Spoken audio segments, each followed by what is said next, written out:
Conklin, how are you, my friend? Hi, Phil. Good to see you. Nice to see you. It's been a long time. Well, it actually hasn't. It's been a couple of years, right? A couple of days, actually. Well, we were just at, I'm sorry. That's right. You're out here for Eddie Leland's memorial. I flew out for it, yeah. From where? Cape Cod. Man, thank you for doing that. Massachusetts, I wouldn't say I'd admit to living in Massachusetts. Why not? Different reasons. All right, so Pat, I mean, I don't know if people looking at this realize that how old are you? 2 minutes short of 71. You don't look that at all. Even Tom Durr, who's here and going to join us a little bit later, Tom goes, man, he looks like he's 40, and you truly do, man. I don't know why. What's the fountain of youth? What have you discovered? Quit drinking, quit smoking, and quit doing things that I shouldn't have been doing. Yeah. That's the bottom line. That's a good I'm lesson. Looking right at you, man. That's a good lesson for everybody out there. Right. In fact, there was a little boy at the memorial service, Michael Limon. He did a wonderful job. Yeah, he went up and spoke. He got to meet Eddie here. He hangs out in this office all the time. In fact, he'll call, or his grandpa will call and say, hey, we're thinking about coming down tomorrow. Are you gonna? I go, I'll be there. I just come down. Anyway, he did a great thing. And then you walked over to him and you said, don't get into bad things in your life. You gave him some advice from your heart. I absolutely did. Yeah. I mean, I try to do that through my life now, is trying to straighten, just give them a little guidance, you know. Right. Not that I'm going to change anything, but at least it's different than saying, you know, I was a bad influence a lot of years there. Right. So But I'm not now. I know, and that's great. It's truly great. So let's go back a little bit into your history, because you played a huge role here in Southern California, sport fishing. I knew you from way back, your brother Mike, his wife Robin. Oh, yeah. We were taken into their house, and I can still remember going over there for dinner and thinking, this is the greatest thing that ever happened, because we're with an actual deckhand. And we're having, you know, as a kid, how... Well, I felt that way about Gary LaCroix. Okay, yeah. He worked on the Pursuit, and Gary was a great man. Gary's Frank Grace, great guy. And Frank was great, man. Absolutely. Him back there throwing that Rapala, I think, all the time and catching bass he would too. in the stern of the Pursuit, right? Yep. Who else was on there? There was a couple other guys. XL? Yeah, XL, that's right. Gary just lost his wife, so our condolences. He did. Gary LaCroix. Gary LaCroix, yeah. Our definite condolences on that one. Thoughts and prayers are with you all. Absolutely. I used to ride to the boat. They'd pick me up at my dad's house there in Redondo and take me down to the boat and drop me off, pick me up, and it was really, really good. I mean, I was only 10 years old probably, maybe 11, and he was driving, and so he'd always come by and pick me up, and I can't remember this old 50-something Ford. No, that's great. Yeah, he remembers it. We've talked about it quite a bit. It was pretty good. All right, I'm going to ask you a series of questions. They may be one answer answers, and then we'll delve into where were you born? Redondo Beach. You were born in Redondo Beach. I was. And how did you get into fishing? What led you to that path? Actually, I I went on the barge. By yourself? With my dad. Oh, okay. I was probably 6, 7 years old, probably. I think we caught a barracuda or something, and still had that cable on the hook where you'd slide in. And I can remember, and we parted a cable one night. We went out there on the night barge, and I remember it like it was yesterday. And it popped, and I was right there, and I thought I got splinters on my face. Oh and my they were God! Like scared to death because it was steel cable. Yeah, right. I remember that. Cool. Yeah, it was. But I remember all of it. Was it an immediate attraction for you when you caught that barracuda or went through that? Oh no, I was hooked forever. Yeah, right then. I would ride my bike all the way down to the harbor, and fish off the rocks, and it's when the bonita were wide open inside the harbor. Yeah. And the bait receiver, and it was fun. All right, we had a blast. I ended up went fishing on the Sea Angler with Don Martin.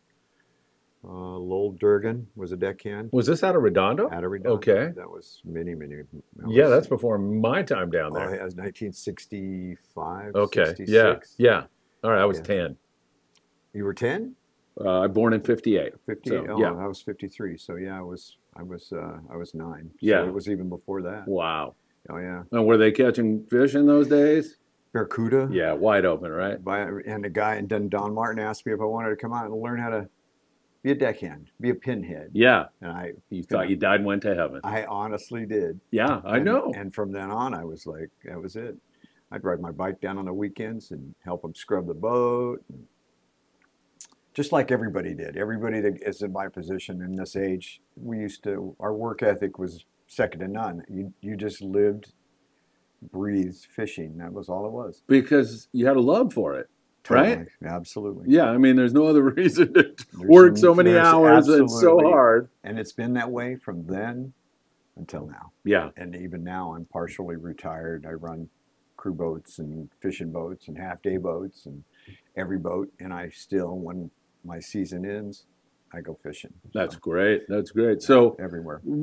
Tell me about your deckhand experience. What boats did you deck on? Did you stay in Redondo till you got your captain's license? I stayed Redondo the whole time. Uh-huh. I never left. I was on the Redondo Special. I started on the Sea Angler, went to the old Sport 4 with Gary LaCroix. Yeah. And John Callison was a deckhand, Bobby Vile. Wow. Bobby Vile. Yeah, I remember Bobby. Yeah. He and all of those years, I mean, we all went to Maricosta, Bobby Vile, myself, Ed Leland, we all went to Maricosta, and that's kind of just was one big group, you know. And you stayed working on the same boat, or did you jump from boat to boat? No, I mainly stayed on that. And then the big boat was the Pursuit. We wanted with Gary and Jerry, and that was the one I wanted to get on. And Gary LaCroix was on there, Frank Grace was on there, John Gray. And it was, finally got on there, and they beat me up pretty good. But Did they? Oh, yeah. Well, explain. Scales on the bait tank, you know. Like Frank Hall said, God gave you a thumb and a thumbnail for one reason, and that's to scrape the scales off the bait tank. No scales at the end of the day on the bait tank. And rails, oh yeah, they really took pride in their rails. We all did back then, you know. And I don't know how it is now, but Frankie Hall was pretty tough on that too. Yeah. I remember those guys. Joe Schilling come down to the Redondo Special in the morning. If there was an anchovy on the deck, he would just flip out on us, man. Like, you know, how come that deck has an anchovy on it? That's right. We're like, oh my God, we're going to get killed. Seahawk used to be there. I worked on that with Art Willard. So many great old names. Dwight Chapin, I worked for him. Dinah Lee Dipley was there. Oh yeah, I remember that. Yeah. And, sticking up out of that wheelhouse, like he stuck up out of there like a sore thumb, didn't he? You think? He was a funny guy. Oh, he was. Did you work with him? Oh yeah, he was. He was after I just got my license. He ran the boat for Frank, like 1 or 2 days a week, and I was his second until I started running the Grande. Right after I got my license, and so he was a character. Oh my God! You have any Dipley stories? Yeah. Go ahead. Sleeping in the bunk. We're getting close. He's going to wake me up for a wheel watch. Yeah. Laying in the bunk, grabbed an air horn, stuck it right in my head, and pulled the trigger. I can remember. Like, that's one of those stories you can tell on a PG trip. He had other ways of waking you up. Too, oh no, I don't know. He never did much to me, but I know guys that he did it to. Yeah, brutal. He did some bad. Did he have the tube that he used to pee in? No, that was Frankie's tube. Oh, okay. But that was the. I used to get the whale watch kids up in the pilot house and say, "Hey, you want to talk to the man in the engine room?" And it's this tube. It's with a funnel on the end. Yes, right. I remember Dipley. I can't hear you. Hello. I can't hear you. Thank God the statute of limitations has run out on that, probably. Oh yeah, he did something in there that he shouldn't have done. Frankie wanted to kill him though. Oh my God, he was too funny about stuff like that. He was a character. He was a good-hearted guy. He was. He was a funny good fisherman. Guy. He was a good fisherman. He was. He you know, I don't think it's out of line to say this because it was true. When he drank, he became a different person. He got kind of mean at times. Yeah, and another reason not to drink, right? I was pulling anchovy net with Jim Myers. I was working on the Sunbeam. Yeah. And we went into Princess Louise. We got done in the morning. As soon as it opened, we were there. Dipley was in there and got just cocked. And he said, "Come here." He said, "Hold this cigarette up. Stand in that chair and hold this cigarette up." And I held it up, and he kicked it right out of my hand. That's how agile he's 400 pounds. Yeah. Probably. He did? Kicked it out of my hand. Did he hit your hand? He did, but I'll tell you what. Smarted. Oh, yeah. Yeah. But I lost the cigarette. But that sounds like him, man. He was quite a character. You remember a guy named, I don't know if you will, Ray Greenwood? he was a bait boat guy, but a long time ago. He was like retired. He used to hang out on the Redondo Special all the time. Ray. And his wife's name was Ronnie, and she would work the galley once in a while. And that's going back a long time. Yeah. Might know this. Hey, man, I know, but you're dropping all these names. I don't even know who these guys. Who was working up in the office in those days? Was Les or Danny there? Or Jack Baker was the manager. Jack Baker. Nat that's Monday. right. Yeah, that's right. Jack and Nat. Rudder and I, when Rudder got, he ended up John working on the Glacken. boat, so I got him down on the boat. Yeah. Too. Yeah, we were turned in and we were best friends growing up. Yeah, he's a great guy. Yeah. The Rudder laugh, man. You can't. Nothing but teeth. I know, but if you hear it, it's just like, that's John Glacken, you man. know it in a second, you know. I mean, we went all through high school and everything together, so we had a good time. Pat, Redondo at this time was like the hub. It was a big deal, and people recently say, oh, it's just kind of a local. They're rebuilding down there. The kids are doing a good job. I was down there the other day, and I'll tell you, it looks so much better. Yeah, they're doing a good job. And the guys are, you know, I mean, it seems like they're trying to push back into the sport fishing industry, you know, and it's limited on what they could put in there. I mean, before we had the Mascot 4, we had the Sport 4, I think it was Sea King or one of those. Yeah. Alalunga. Yeah. I think it was. Steel boat, 85 foot, stuck into that hole, and that's a tight hole to get in and out of. Yeah. And that was with Homer Lightfoot. I worked with him too. Oh, shoot. And Homer took over the Real Special later, he right? Did. Yeah. He did that Ditmar. How was Homer? A good guy, wasn't he? Nicest man. Fishy too, right? He was real fishy. For having one eye. Right. You bet he was fishy. Right, exactly. His daughter, I think, or somebody's in politics now. And is that right? She was before. I'd like to look her up kidding. and sit down and talk to her about her father and how that all went. But yeah, I mean, when I used to go to Redondo, that was the hub, man. You go down there, I'd work the boats, and then I'd work the office. You go up there and work that office in an afternoon, and you got 2 barges with 400 people up there. You've got the half-day boats, 2 of them coming in, 2 island boats. Loaded every trip. Just, I mean, it was constant people all the time. Yeah. Yeah, that was, before they built the pier, that was when it was really hopping. Yes. I mean, that whole boardwalk and that area was... You remember that? Oh, it was the best. Yeah. It was the best. It really was. And then we got this, what was the one we caught the tune on? It was with Joe, the Mascot 4, I think, right? Joe was running it. Yeah, I was cooking. We just realized we were on that same trip, right? 120 bluefin on Torrance Beach. Huh? Yeah. Seriously, we were backed up to the Topaz Rock Jetty. We were. Right? There were 3 spots of breezers, and I remember being with Joe and watching those fish come out and put the bait on them, man, and they came and they bit. We were back at the dock at 11 o'clock. That was an amazing trip. As I remember, those fish were what, like 20 to 30? They were like 20 that? to 30. They were all nice fish. Yeah. Yeah. Eating 40-pound and a 1-0. That was an amazing day. That was really fishing, good, wasn't it? Oh, it was crazy. Yeah, and so you and Joe must have been down cleaning fish, because Joe took me up in the wheelhouse and he goes, okay, you pull this back and the boat goes in reverse. You push this, and it was a twin screw, as I remember. It was. And he said, here's how, I just want you to do circles while we're down there cleaning fish, because you don't know how to do that. Yeah. And I'm like, okay, yeah. I was cooking. Yeah. Yeah, that was pretty fun. So the people that don't know, Eddie Leland had been on that boat like 40 straight days, and then he had to take a day off. Eddie, Kurt McCoy, and I think Bill Sutton was on the boat as well. Yeah. I think, and that was, but it was, I don't even remember how many people were on there, but it was insane. We had fish going straight to the bow. We had fish screaming off the bow into the deep water. That was a lot of fun. That was one heck of a memory. Is that one of your greatest memories from Redondo? It's got to be up there, right? No, I don't know. I mean, the sea bass fishing was another. Let's hear. Do you have a sea bass story? Yeah, I had. Let's see, I had 12 people, and I had. What boat?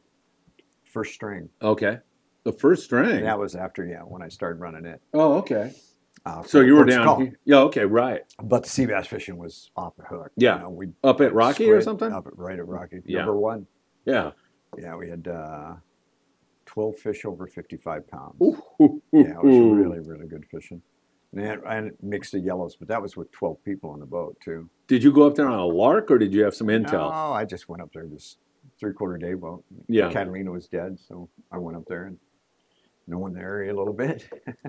When Redondo started to not be the hub, What happened? Do you have a theory on that? I don't really, you know, I don't to either. tell you the truth, I really have, I have no idea. I don't You know, either. When I got away, I was running the Grande here.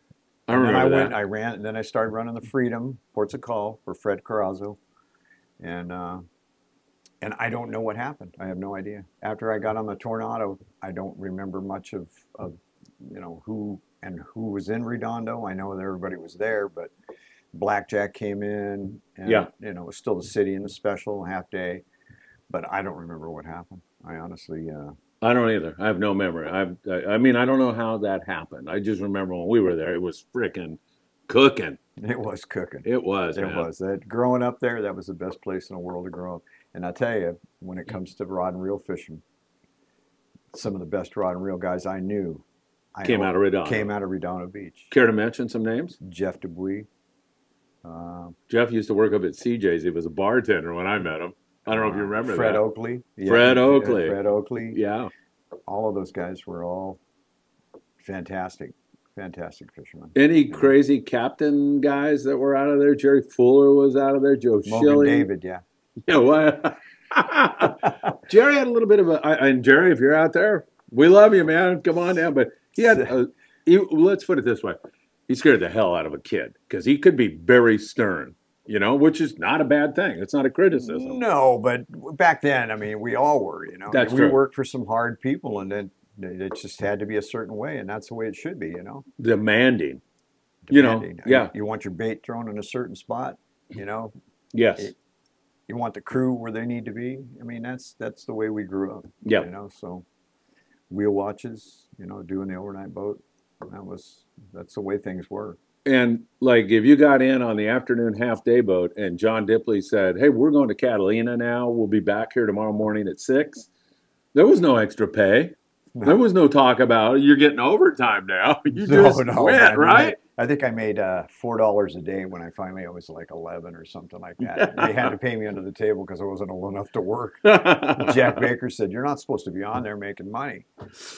I was like, that's hilarious. I remember we were off Torrance Beach, Pat, one 4th of July. All my friends are at parties. I'm on the Redondo Special. It's just Dipley and I. I walk in the galley, and he's laying on the galley floor, and his stomach is going like back and forth. And then I go, "Hey," and he goes, "Yeah, any sign?" And I go, They're not doing anything. They're just like, you know, they're not floating." He goes, "Keep me informed." So I'm sitting out there, and he was disgusting. I'm not lying. We're making squid on the backside, the V's, on the Grande. Yeah, I think we were commercial fishing squid at the time. Anyways, you're not supposed to be. So the statutes. We went to crowd. I was on one end of the crowder. He was on the other. He's on the outside, and he stops, and he said, "Wait!" And I looked over. His pants are down around his ankle.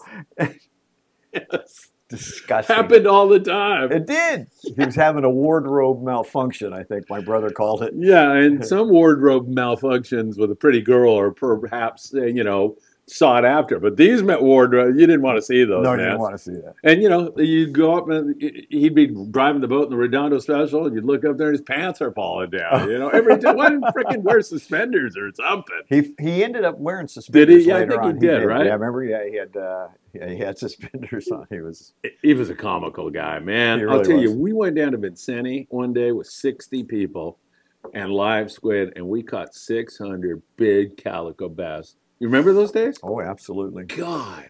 Yeah, squid was not. I mean, we had squid. It was a big thing. You know, it wasn't like we ever really spent much time looking for it. You know, pursuit. Right. They had the island had squid, but we never, you know, had anything local. But we'd catch all of the sea bass and stuff, and on fresh dead. You know, that was good fishing. I used to, when we come out of there, I used to make that left-hand turn and go down to Rocky or Vincenti or whatever. And every once in a while I'd make that right-hand turn. And I was like, I don't know about this Barney, you know, it's going up there. But, man. That's for special. Frickin' sand bass, right? Yeah, absolutely. Huge log barracuda up there on the green spot. On the shit pipe. Yeah, absolutely. Yeah, that was good fishing. We call it when turd rollers. That's where the turd roller came in. That's right. Sand bass or turd rollers. Yeah, because the discharge. And down there kicking Pipe. turds around. Exactly. And then you think about that when you go Don't home worry. go home to You can eat still eat sand bass. Yeah. Turd rollers, man. That was too funny. But yeah. those days were, Yeah, it was I mean, and the rockhead fishing. Special was the first boat I ran, actually. Really? I got my license, and the day I got my license, Jack Rude was chasing me down to throw me in the water, and I didn't let him. I jumped in the water. Yeah. Usually that when you get your license, you go over the side. Right. That's all the right. bottom line. Yeah, absolutely. So I jumped off the dock, and then they pulled me out of the water. But that day, Barney said, "You're going to run the half-day boat tomorrow." Oh, shoot. Really? And I did. And I got so out of shape coming into the pier. Why? I came in, and there was a bunch of sabots coming right there by where we God. landed. Yeah, it's brutal. And so I had to go deep. And that was like, I docked it a couple times at the receiver and that kind of thing. But I came in, and I had to back and fill. And it was like I couldn't get the bow around to get around to the pier. I remember that. It was the last shot. And if it wasn't that, I was going to back that thing full bore. I just about went on the rocks. My God. Yeah, I remember that. I mean, Yeah, not you, but I shit. remember Barney sometimes even Oh, yeah. having trouble. He poked his nose in there one time and got his freaking anchor caught in a tire. And so now he's stuck. He's like, God. I can believe it. That was a pain in the ass. It really was. Single screw. Yeah. It was a pain in the ass. I know. I know. He got jabbed with a pinback shark in his arm, and he couldn't drive the boat. And I was 16 maybe, and he called me up to the wheelhouse. He goes, "You're Captain Phil today. I'm going to sit right next to you." And go pulling up to the bait receiver. He goes, "Pull it out of gear, put it in gear, do this, do that." Yeah. I don't know if you remember a guy named Dave Lawrence. Yes, I do. Dave was on there, and he looks up, and he goes, "Captain Phil." Whoa. Dave is such a nice guy. My brother was my deckhand the first day I ran the boat. Oh, really? And I looked at him when I said, "You realize what's happening to me?" He goes, "I do." It was all I could get the bow around, before that. So that was bad. Do you remember Barney very well? Like yesterday. Wow. He was such a nice guy, wasn't he? A real good human being. Ed Ferrigi, yeah. remember him? Yeah. Did you work with him? No, I never worked with Ed, but he had the fuel dock by the time I got down there. Yeah, right. Ed Ferigi. Funny, yeah. Did you meet Barney's wife, Edie? Oh, absolutely. Did you ever go out to his house? I did. Yeah, right. It was nice. Pour you a drink. It was beautiful. It was beautiful. I was too young, but yeah, it was kind of funny to me because on the boat, he's like a captain, like a little bit blue collar kind of like captains are. Yeah. You went to his house and.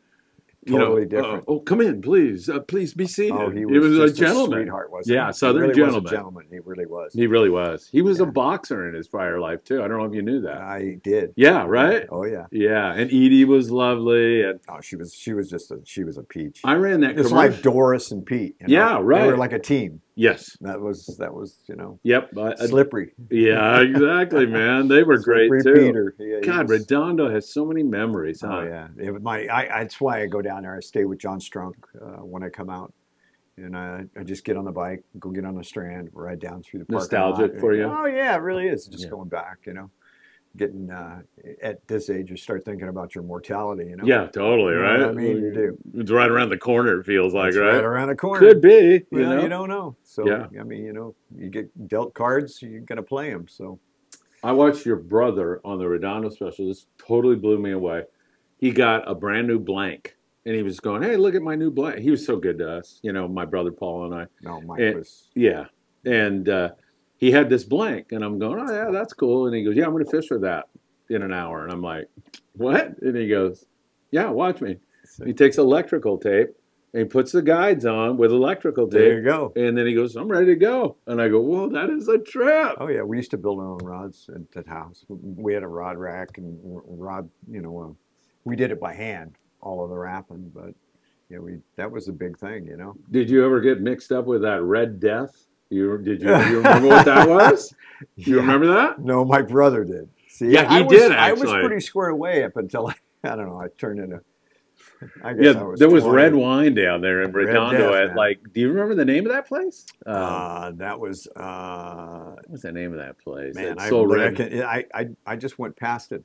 Is it still there? No, God, no. Yeah, I didn't think the arcade's closed. All of that's closed. Yeah, it's like 900 years ago. I can't remember the name of that place. And he would order Red Death. Him and Terry Harmer. Yeah, Terry Yeah, that's Harmer. I right. forgot about him. Yeah. Yeah, he passed away quite a Oh, few I'm years sorry ago. to hear He was, that. yeah, he was, that's been about 10, 15 years ago, Yeah. somewhere.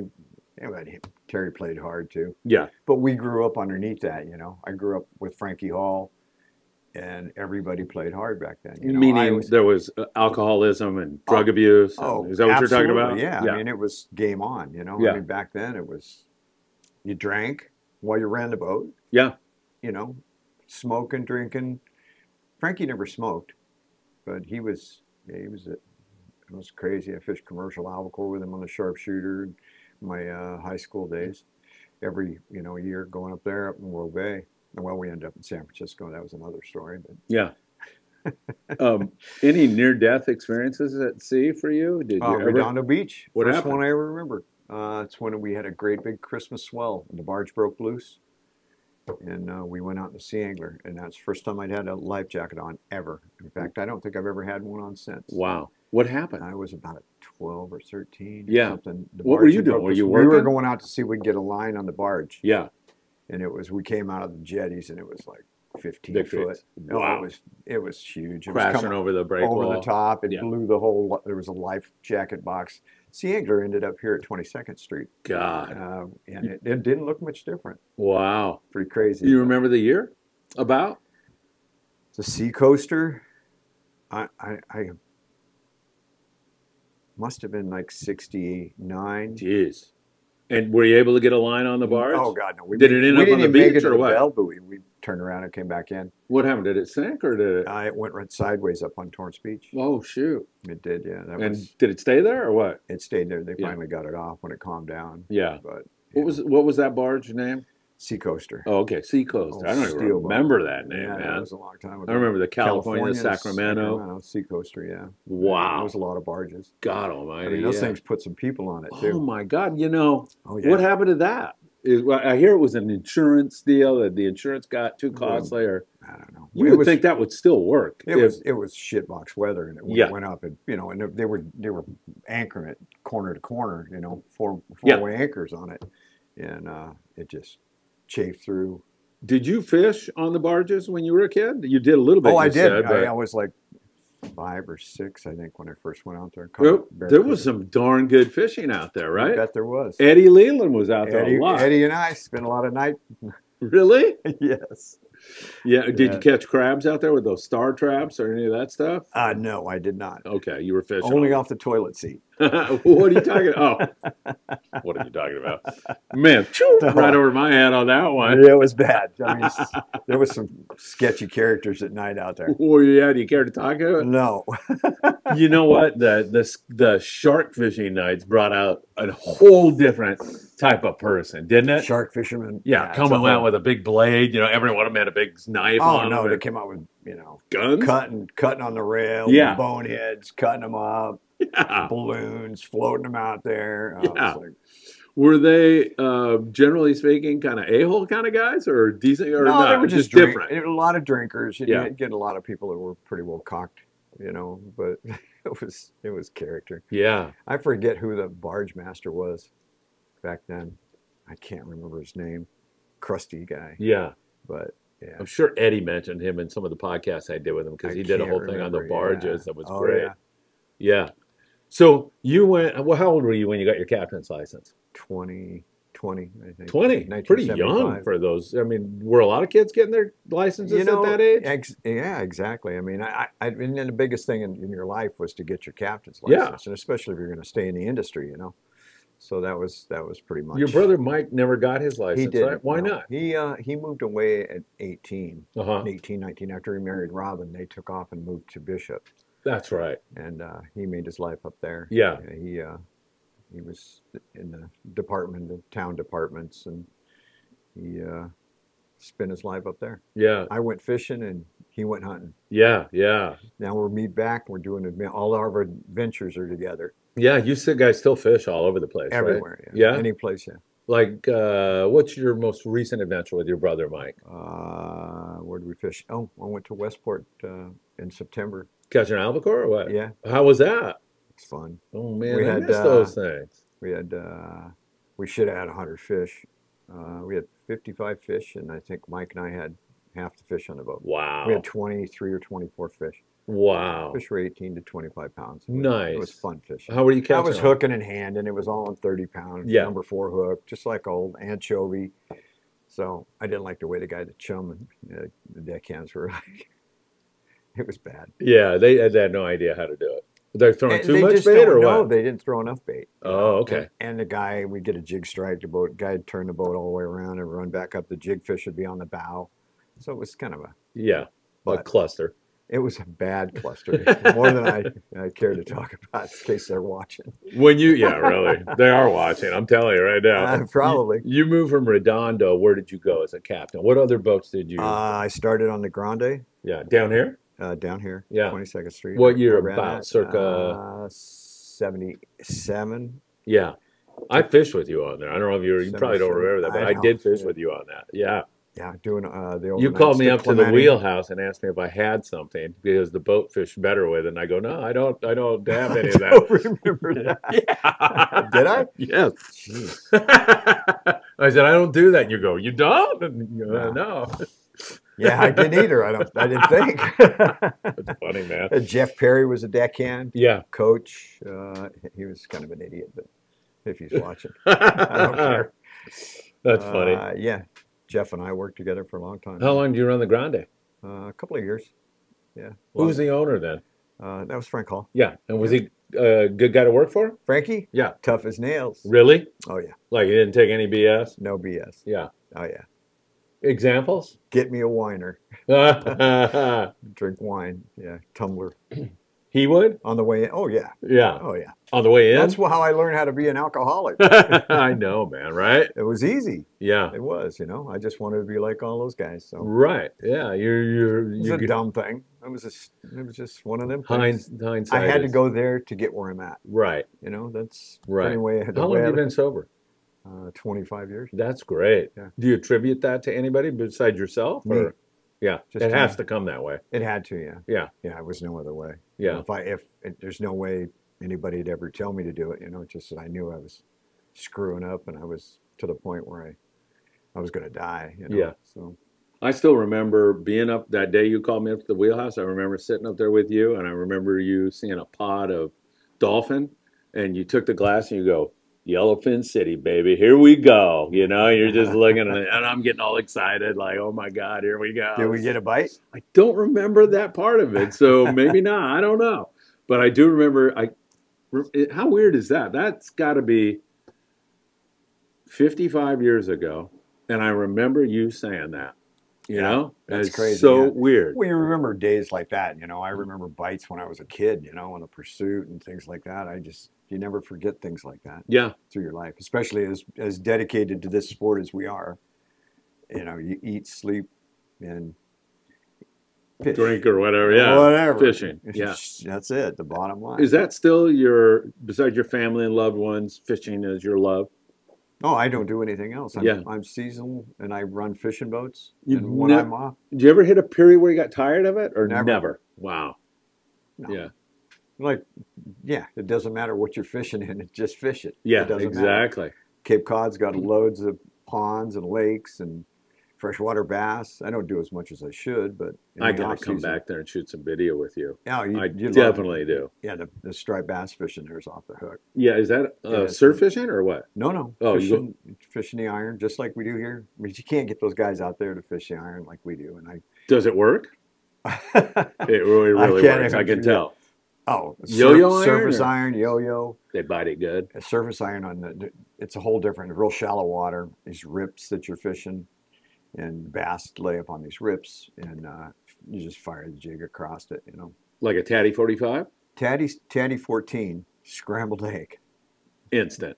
It's the best. Wow. And Gary, if you're watching this, yeah, I need more. Gary Kwan before Absolutely. Gary. Him and AD were just out there. Oh, really? They came out in September. Yeah, I got to do that. We had, I don't know, we must have had 15 fish, but they're all, 20-pound fish. Yeah, average. Yeah.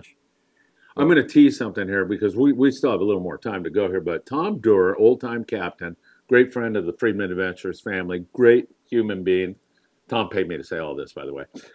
He's going to jump on here, and you two are going to reminisce together, and I'm going to sit out there, and watch you two. So I can't wait for that. But before we get to that, let's go from the Grande to where do we go? What's the next boat you ran? Went to the Freedom, Uh-huh. ports of call for Fred Carrazzo. Yeah. Stayed there for a couple of years, and then Whitey and Donnie Ashley approached me to pay me more money, and I wasn't making any money at all. I mean, it wasn't much money. What'd you make in those days? To tell you the truth, I can't remember. I know Yeah. I was getting $1 a head for the bunks, but I was doing the bunks, pillowcases.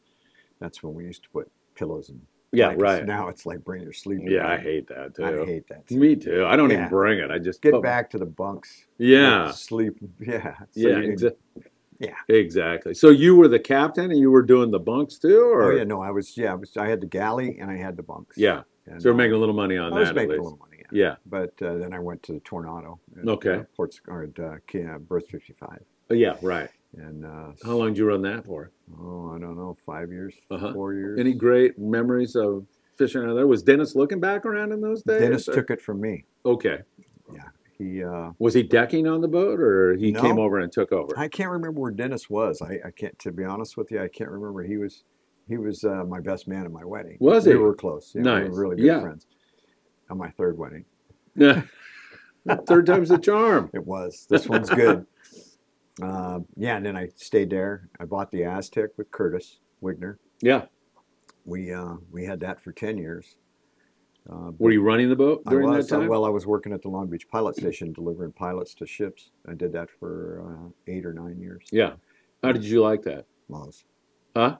hair raising. It Yeah. was fun. Oh yeah, it was absolutely fun. What's hair raising about it? Putting a pilot on a ship underway on a ladder. It was Wow. hair raising. Yeah. Yeah.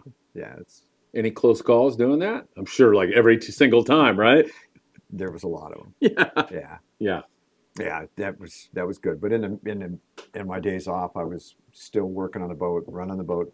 Curtis ran the boat mainly, and then we take to San Diego every year, Point Loma, and that was good fun. That's It great. was busy. Yeah, It yeah. really was. Where'd you go from there? Did you run boats out of San Diego? Just out of just the Aztec. Uh-huh. Oh, you ran out of Yeah. what lane? I did you worked run on out the Fishing Fool. In fact, when Tom was on the Fishing Fool, Yeah. I was a deckhand on it for Steve Browning. of? Was that around the time of the tragedy with the fishing fool that rolled over? At, Oh, yeah, it was before that. Way before. Oh, that. okay. Yeah, that was Gary Lamont. Yeah. Yeah, Yeah. was. I remember that. Yeah. Do you remember that day? Oh yeah, That was an awful just day, right? Got word of it from everywhere. You know, Yeah. It was awful. Yeah, I remember talking to Carol Stock, who you may know her at Fisherman's Landing, and she was just destroyed. And, Oh, yeah. Yeah, it was an awful day. I was on a goof off trip or something. Was it? Yeah, it was down Ben's Rock, I think. Yep. Yeah. Yeah, it was. Good memory, huh?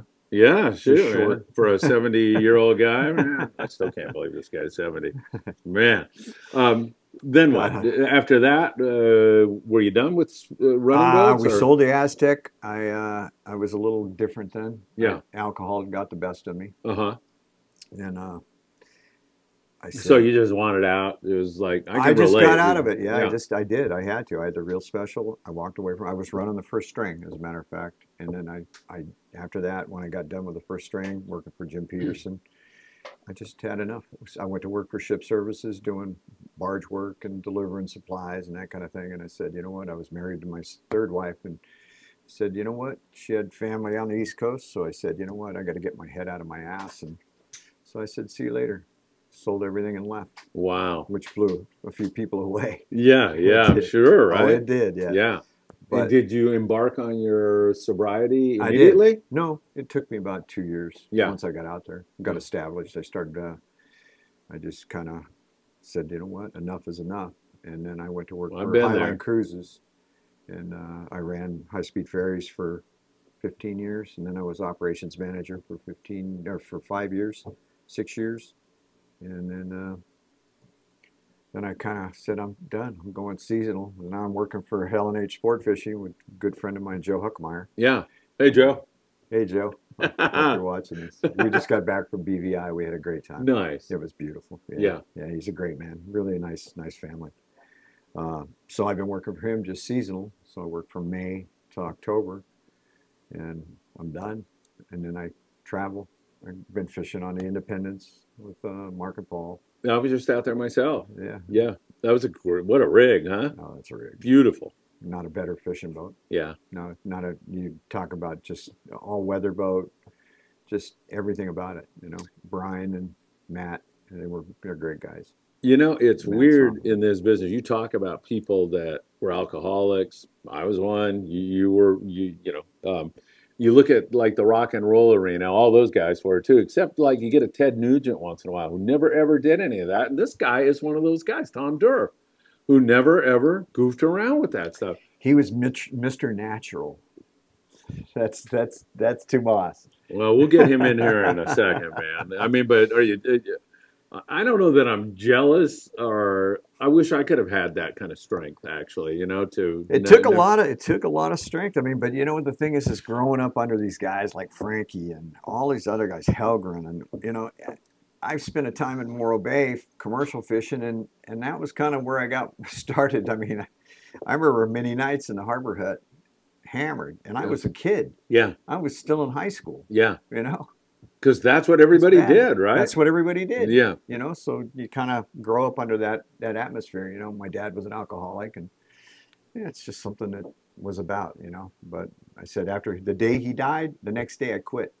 I never picked up the bottle again. I threw it down and said, that's it. I'm never drinking again. Did he die from alcoholism? Oh, yeah. Oh, okay. And everything, emphysema, the whole gamut. I mean, that was that era, But I said, I'm never drinking again. And I never went to a meeting, never did anything. I threw the bottle down and never touched it again. And a year later, I quit cigarettes. Wow. So, and obviously, you look out there. As clean as a whistle. Yeah. You look out there. Just like him. At all those kids that may be watching this and listening to. We're not glamour. We're just being honest about how it was. Take my advice. Don't do it. Yeah, there you are. Me too. 100%. You get more out of it sober. Yeah, out of life. Life is so much better. Oh yeah, it's 100% better. Just like my kids, my kids they know how I am. Yeah. But Pat, you are a great human being. I got to tell you, man. That's good stuff.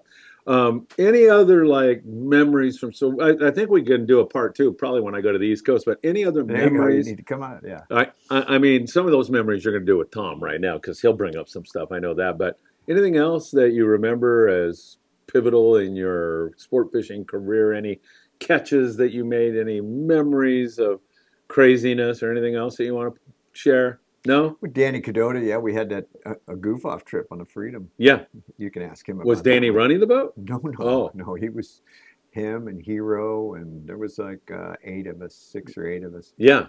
And we got down there off the ridge down below Clementi there, outside the 43. And you're looking for albacore or what?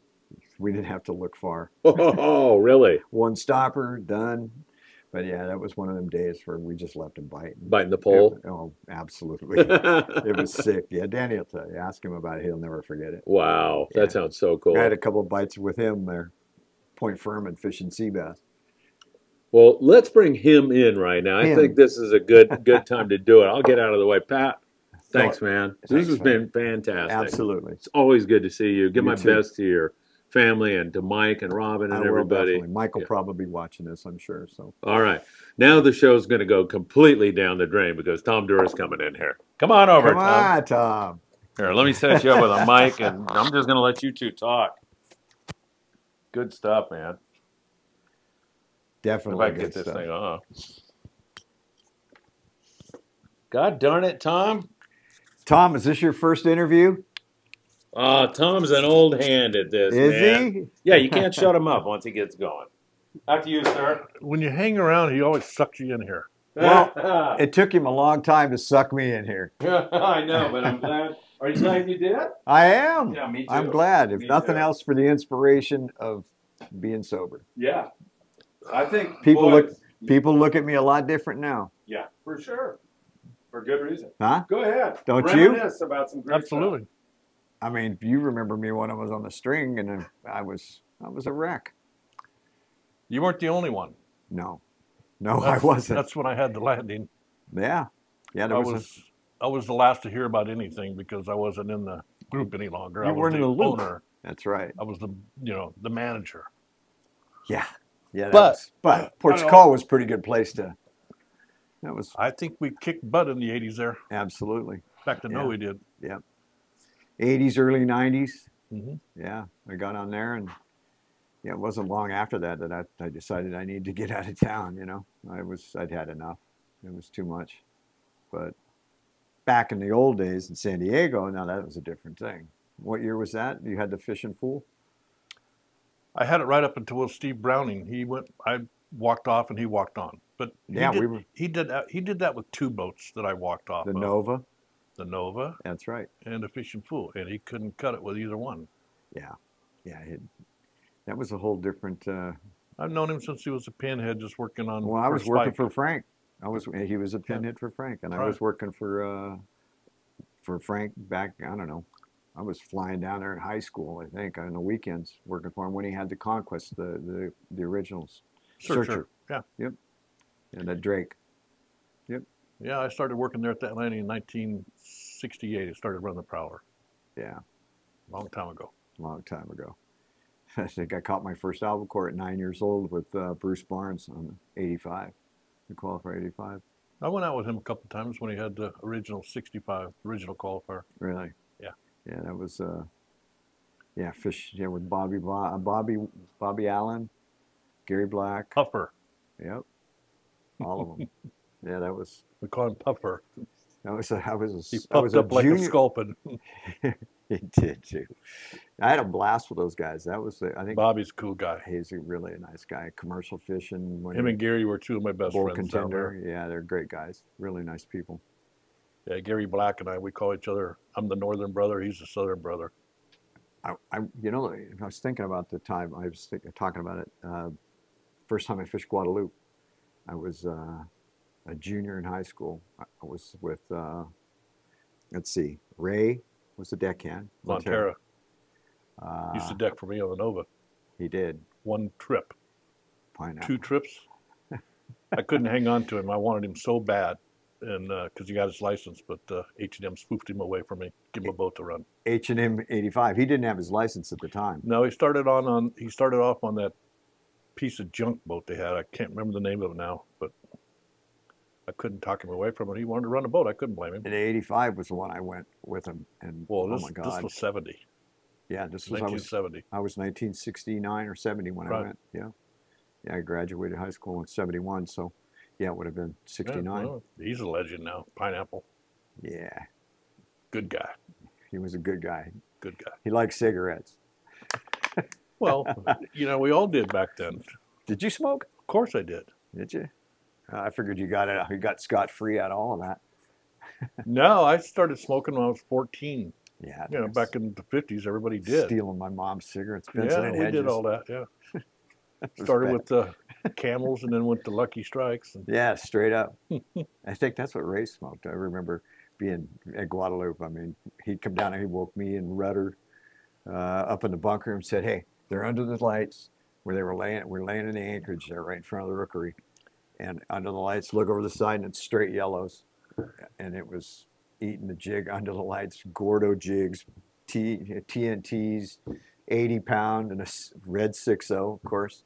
That was the highlight. that's all we had. That's all we had. We did a lot of damage with those Yeah, things. well, how many blew up in our hands? Yeah, exactly. Smoked them.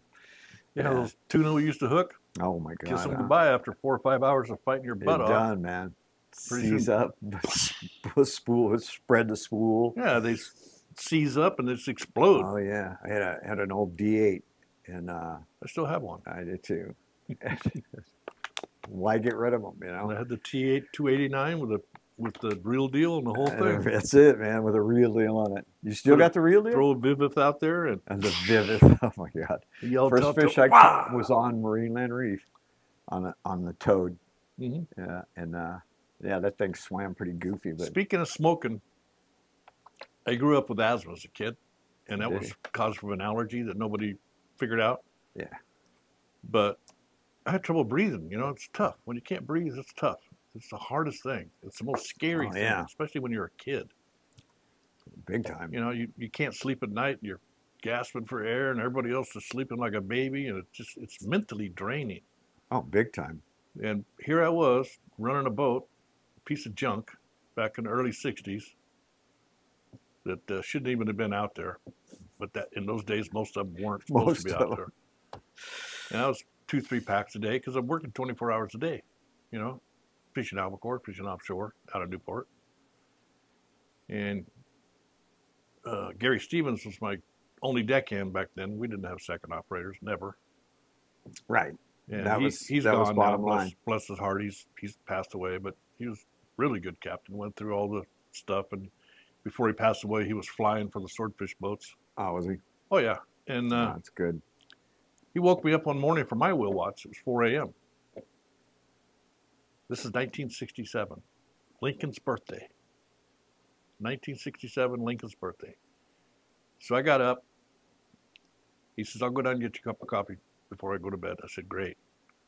So I'm driving. I'm spinning this wheel that's 17 turns from hard over to hard over with a 1947 International Harvester gearbox back in the stern, you know, chain all the way down and then sprocket all the way back. And it's great steering right there.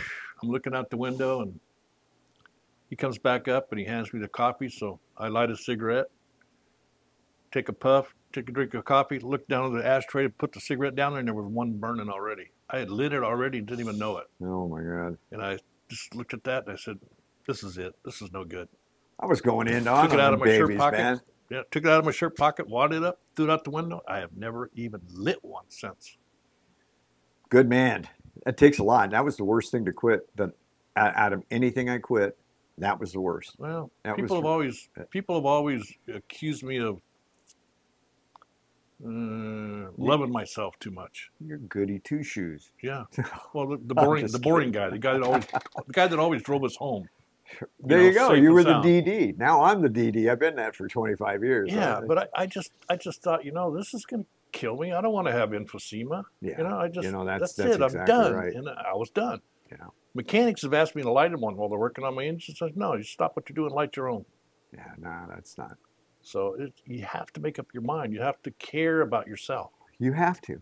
That goes with drinking. Any of these of it. vices that Any we've addiction. had, you know, through the years. It absolutely. I've seen so much of it. I mean, I see these kids using these vapes now and this It's nicotine. disgusting. Well, it's not just, it's disgusting, but on the other hand, it's just going to be a whole generation of kids that are lung problems of every description. They don't understand what we went through as far as quitting cigarettes alone. They need to go to a hospital and go through the lung ward.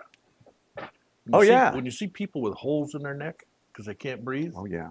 and they stick the cigarette right in there because that's how addicting it is. See 'em take a puff and have it come out the hole. I've Right, seen exactly right. that. It's bad. Yeah. Yeah, it's, I don't know. Well, I had a regular customer that would come out every Saturday when I was decking on the Newporter back in the 60s. And he had emphysema, and he had for God's sakes, he had this spinning rod that was like 15 feet long and a spinning reel, which would kick my butt if I tried to use it. And I'd hook him a bonita and hand it to him. He'd get about 2 cranks, and he'd have to hand it back because he couldn't breathe, and he had an oxygen tank sitting right there. Right. And With a cigarette. Yeah, and Oh, I yeah. went to the hospital to see him when he was about to pass away, and I said, no, this is not for me. Yeah, it's This just is not something for terrible. me. Sad. Yeah. Like, So that's it it's for the just- cigarettes. That's all the stuff for cigarettes. Yeah, don't do it. I don't know how I got off on that. I don't either, but that's all right. And me, And that you were a young yeah, punk, pretty much. fishing hard, man. That's When all I did. bought the landing from Norm Hagen, God bless his rest his soul. I Yeah, love that absolutely. guy. Yeah, he was a good guy. I didn't know him very well, but he was one of the ones that we grew up knowing. Helgren, and Jack Rude, everybody always, the guys that I looked up to, the Electra and all those guys. Electra and Tornado. That's right. Jack Rude. Yep.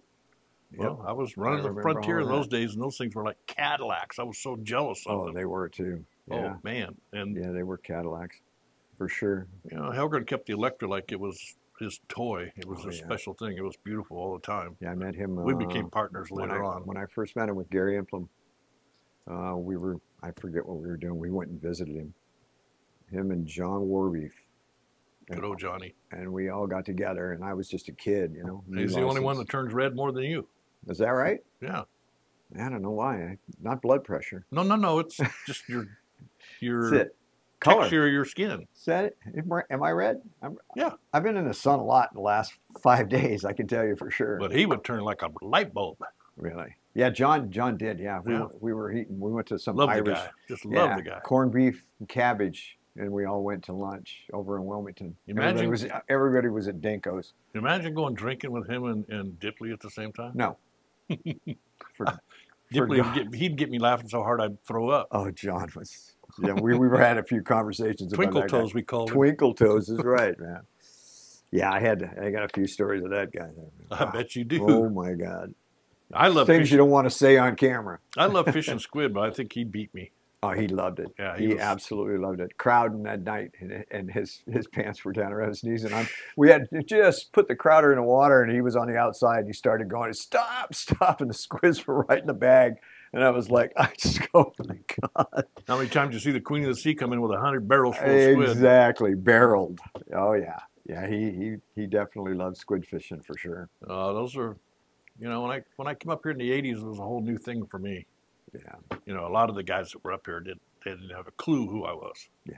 No, they didn't. You were a No. San Diego guy. Right. I was a San Definitely. Diego guy. I came straight from San Diego. That's right. Yeah.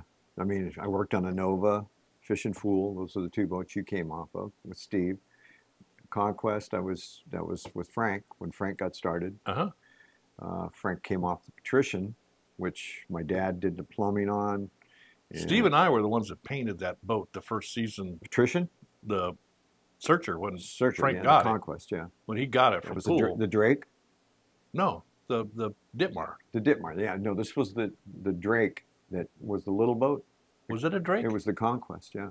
Yeah. Yeah, it was the same. I went fishing in Okay, maybe it Westport was on the a Drake, boat I don't called know. the Fury, which was the Charger, was the small version of that boat. Yeah, Charger was a Drake. I know that. it was. And the Conquest at Fisherman's Landing, when Frank's, It probably was a Drake because it was fiberglass it was. over yeah. plywood. It had that Drake bow, you But know. Steve up Lovings on and I were bow. the ones that painted it when Frank first got it because he didn't know how to paint or fiberglass. He didn't know how to do any of it. No. See, all the years that him and I worked for He's- Spike, he went to school in the wintertime and never did any boat work. Yeah, Bobby and Chuck would come up to Redondo when we were kids, and we would catch bait, go out to the receiver in a skiff, fill a boat with bonita, take it, slab it out, take it commercial fishing, and fishing Desperation Reef, and fishing Tanner, Cortez, and that was on the Patrician, 1965, whatever it was. 66, 66.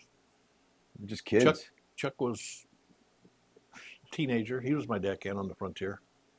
Because Frank and I worked for Spike back in the early 60s on the, Oh yeah, on my the Sea brother. Raider. My brother was there on the. He was on the Patrician. My brother was. well, that's Yeah. way after the Sea Raider. It was too. Yeah. The Spike was running When the the Frontier. Jet was there, and Jet 1, Jet 2. yeah, it was a few years ago. That was Seaport Landing, Crazy, huh? PCH. Man, That's where I started on the old mackerel boat called the Best 2. really. No anchor winch, no compass, no bilge pump. I did it all. Bill Wallace, God bless his soul, we'd leave at midnight. He'd start at the Barn Kelp, and he'd hit every spot all the way back to Newport Harbor. We'd get in at 9 o'clock at night. I pulled the anchor 15 times a day by hand. By hand. He'd be up there grinning at me with a cigarette stuck between his teeth going, Boats in Hyannis, when I got there, that's what they were doing. Yeah. It was all by hand. Yeah. Yeah. And then now they've kind of graduated to a winch. So, but it's pretty funny to get out there. They learned a little bit more fishing. I couldn't wait till I worked on a boat that had an anchor winch. I bet. Gosh. And then a galley. Galleys, Yeah, well, the huh? Sea Sport was the first one, or the Sea Raider. It had an oil stove. You brought the Sea Sport up. That was in Redondo Beach. Not That the was- Sea Sport, Sea Raider. Yeah. Well, I used to own the Sea Sport, remember? Yeah, that was exactly. That was another one. That was at Ports Call, huh? Norm's. Portugal. Yeah. Yeah. I've I don't know how many boats I've had. I've had to add them up now. It's in the 20s or You're 30s. still trading boats. Just love it. What can you do any better? No. See, I'm one of these guys. You're more like me than anybody else I know. You are. Because you love to grab a rod and go fishing, no matter what. No matter And what. so do I. That's right. Anywhere, anytime. Anywhere, anytime, doesn't because matter. you are a fisherman. Yeah. I'm a fisherman. I don't care if I have to go out and fish for sand dabs. I'll go fishing. That's right. That's Most exactly of these the guys, way I look at it. most of these guys are more businessmen, Yeah. and fishing's just a Well, had I bonus. had my head out It's a of my bonus. rear end, I be in business. I would have been. You could have been at the top I'd of have the been, charts. I'd have been. Yeah, I'd no have question done fine. about it. But I wanted to fish. I ran every boat that I could run, and I still do out Mhm. there. So The do guy I. I work for has got 13 boats from 110 foot, 115 feet, down to 40 foot, and I run every one of them.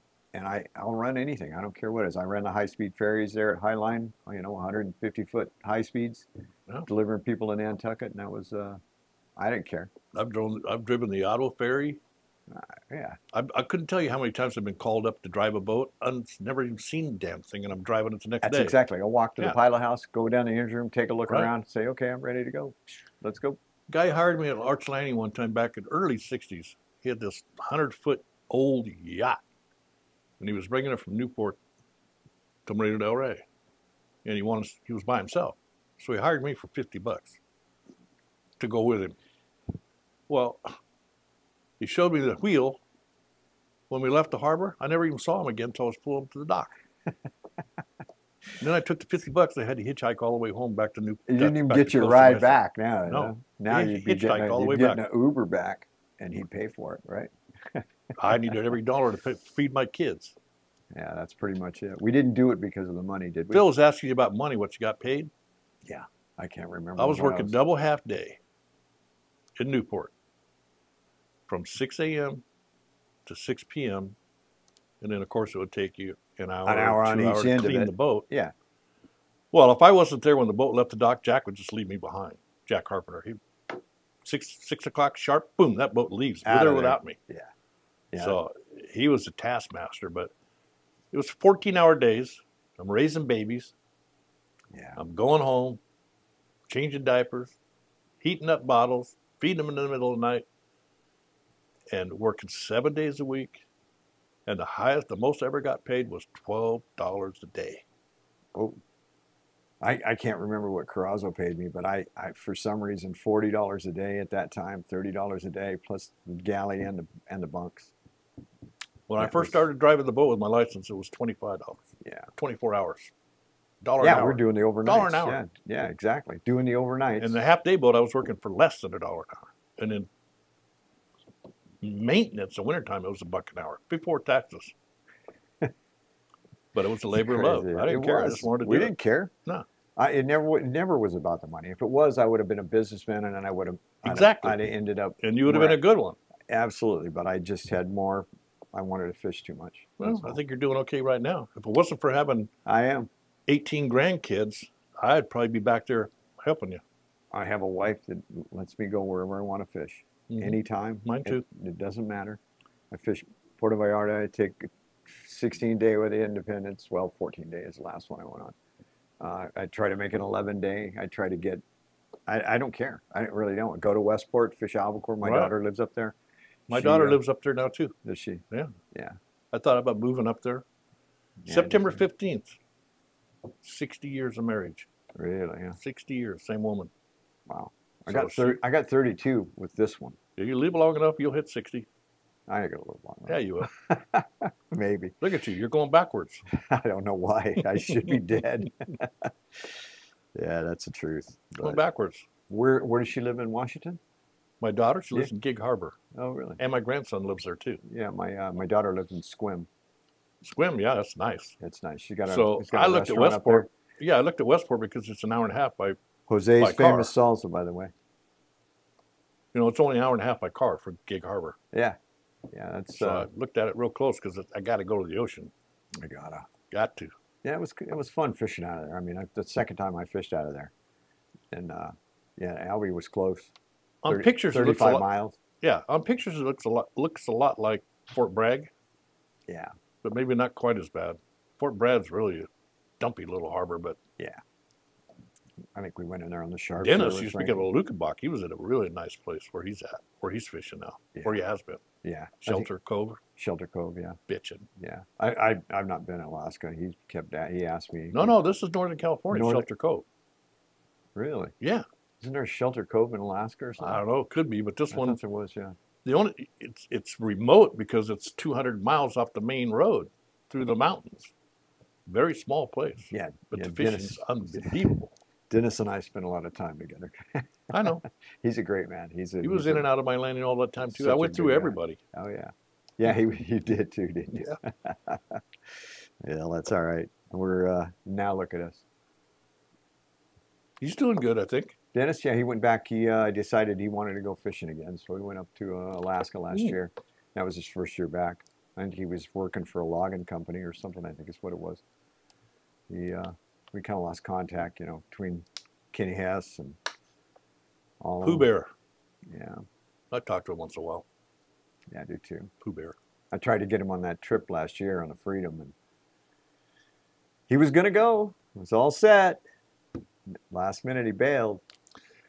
Yeah, well, There was a few that had to pull out Darn of it. that one. the stop. Bill True Love? True Love. Yeah. They called me up a couple of years ago and chartered the Tradition, Oh, but I had a charter on my 6-pack boat at the same time, and nobody else was available to run that, so I didn't get to go on True Love's trip. But Hess bailed out on that one too. yeah. See, I didn't know that. Nice going, Hess. I'll never forget him one night too. The tuna and the yellowtail were just maggots on the tuna rock in the Lita South Island, San Diego. And I think it was his first boat to run the Tornado, first night to run the Tornado by himself. And there's gigantic fleet of boats there, and he was getting berated by Jack Montgomery because he was idling around trying to figure out how to anchor the boat without getting somebody's way. Pissing people off. So Montgomery was giving him a hard time just for fun, you know. So I got on the radio. I said, Montgomery, shut up. Give the kid some slack. Just let him get in there. Let him get his thing done. He did. Man, that place could stack up, huh? My God. Oh, I remember going down. I took the Aztec, and Curtis and I went down to Pescadero, made squid, came back into South Island, anchored up, and everybody was piled up there. Yellow was solid and hitting them with that squid, and everybody else probably was there too. I sardines. don't know. Everybody had sardines in it. Yeah, you swooped them. It shut them. It didn't shut them off, but They were pissed off at you, I know. Oh, absolutely. And one after another, it was just sick. Yeah, and they never quit biting. It was like, that was pretty sick. Yeah, it was fun fishing. I mean, it was fun, but we worked our ass off to go down there to get it. Well, of course. You know what I mean? Yeah, you're down there below Exactly. Pescadero was. Yeah. Yeah. Yeah, that was a long run. Fun days. Pretty fun. Well, we used to leave the dock at 5 o'clock. Well, we'd get in from a trip, unload the people, take off, go to Torrey Pines or go out in the flats or wherever, or go down the coast, La Mission or wherever, and catch our squid, go back to the dock, pick up the people. If we didn't have enough, we'd go back to fish squid again, then go to the islands. 7 days a week. Yeah, man. I remember even some of the days I was. Fish counts would get up. I would take, if I had a day off, I took the day and went fishing with somebody else. I used to go jump on with Joe Schilling. I'd take a day off on the Grande, or I'd just go fishing with somewhere else. Down below, yeah. Yeah, it didn't matter, you know. Well, that's how I got started in San Diego. I used to go from Newport to go catch yellowtail. Yeah, you know, down there in the spring. Albacore was the big thing for me, man. I chased those things all over the place. Well, I didn't care where they were. So did I. I loved those fish.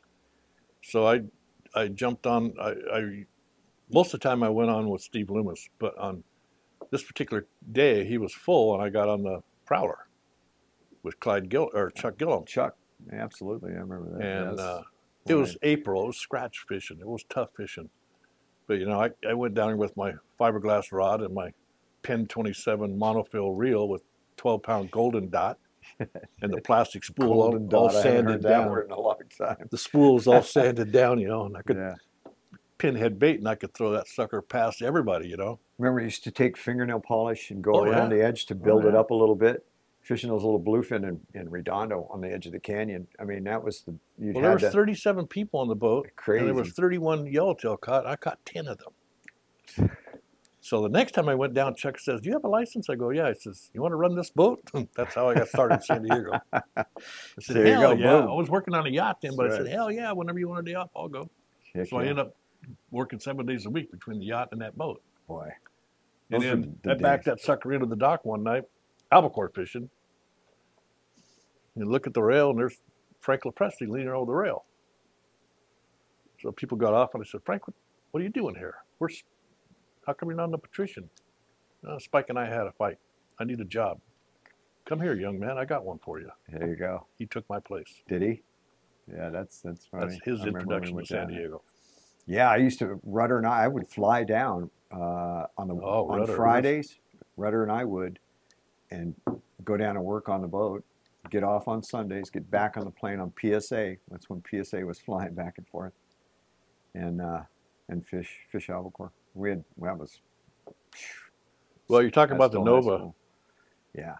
That last year I like that rig. before Steve took over, when I just said I've had enough, and Frank and I parted ways. And my crew, we just fished 80 days without a day off, and then 13 more at the time.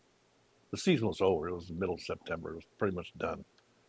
And I think Steve only made like 2 or 3 trips and packed it in. But Ricky Dosberg was my deckhand. He just retired now from the Fury.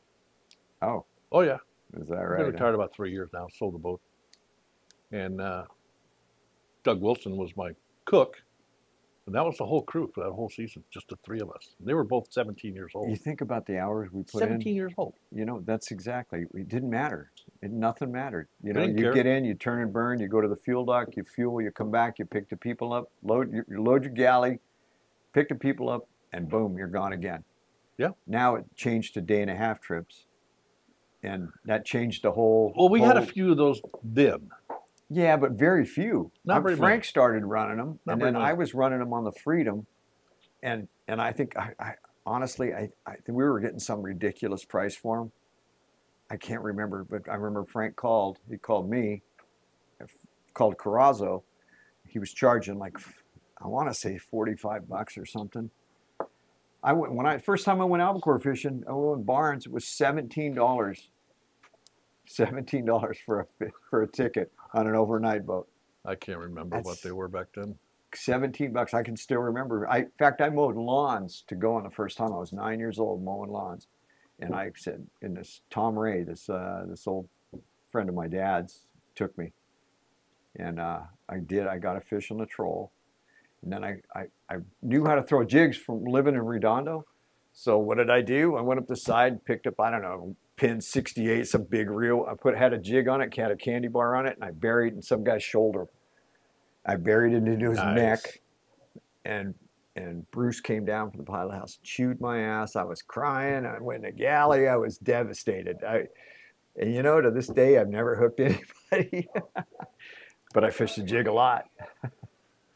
Yep. Yeah, that was the funny. You probably fished longer than I have now, because I didn't start till I was 18. You know, I just can't. I mean, I started going fishing before. I can't stop. There's no stopping. What's the point? What's the point in stopping? No.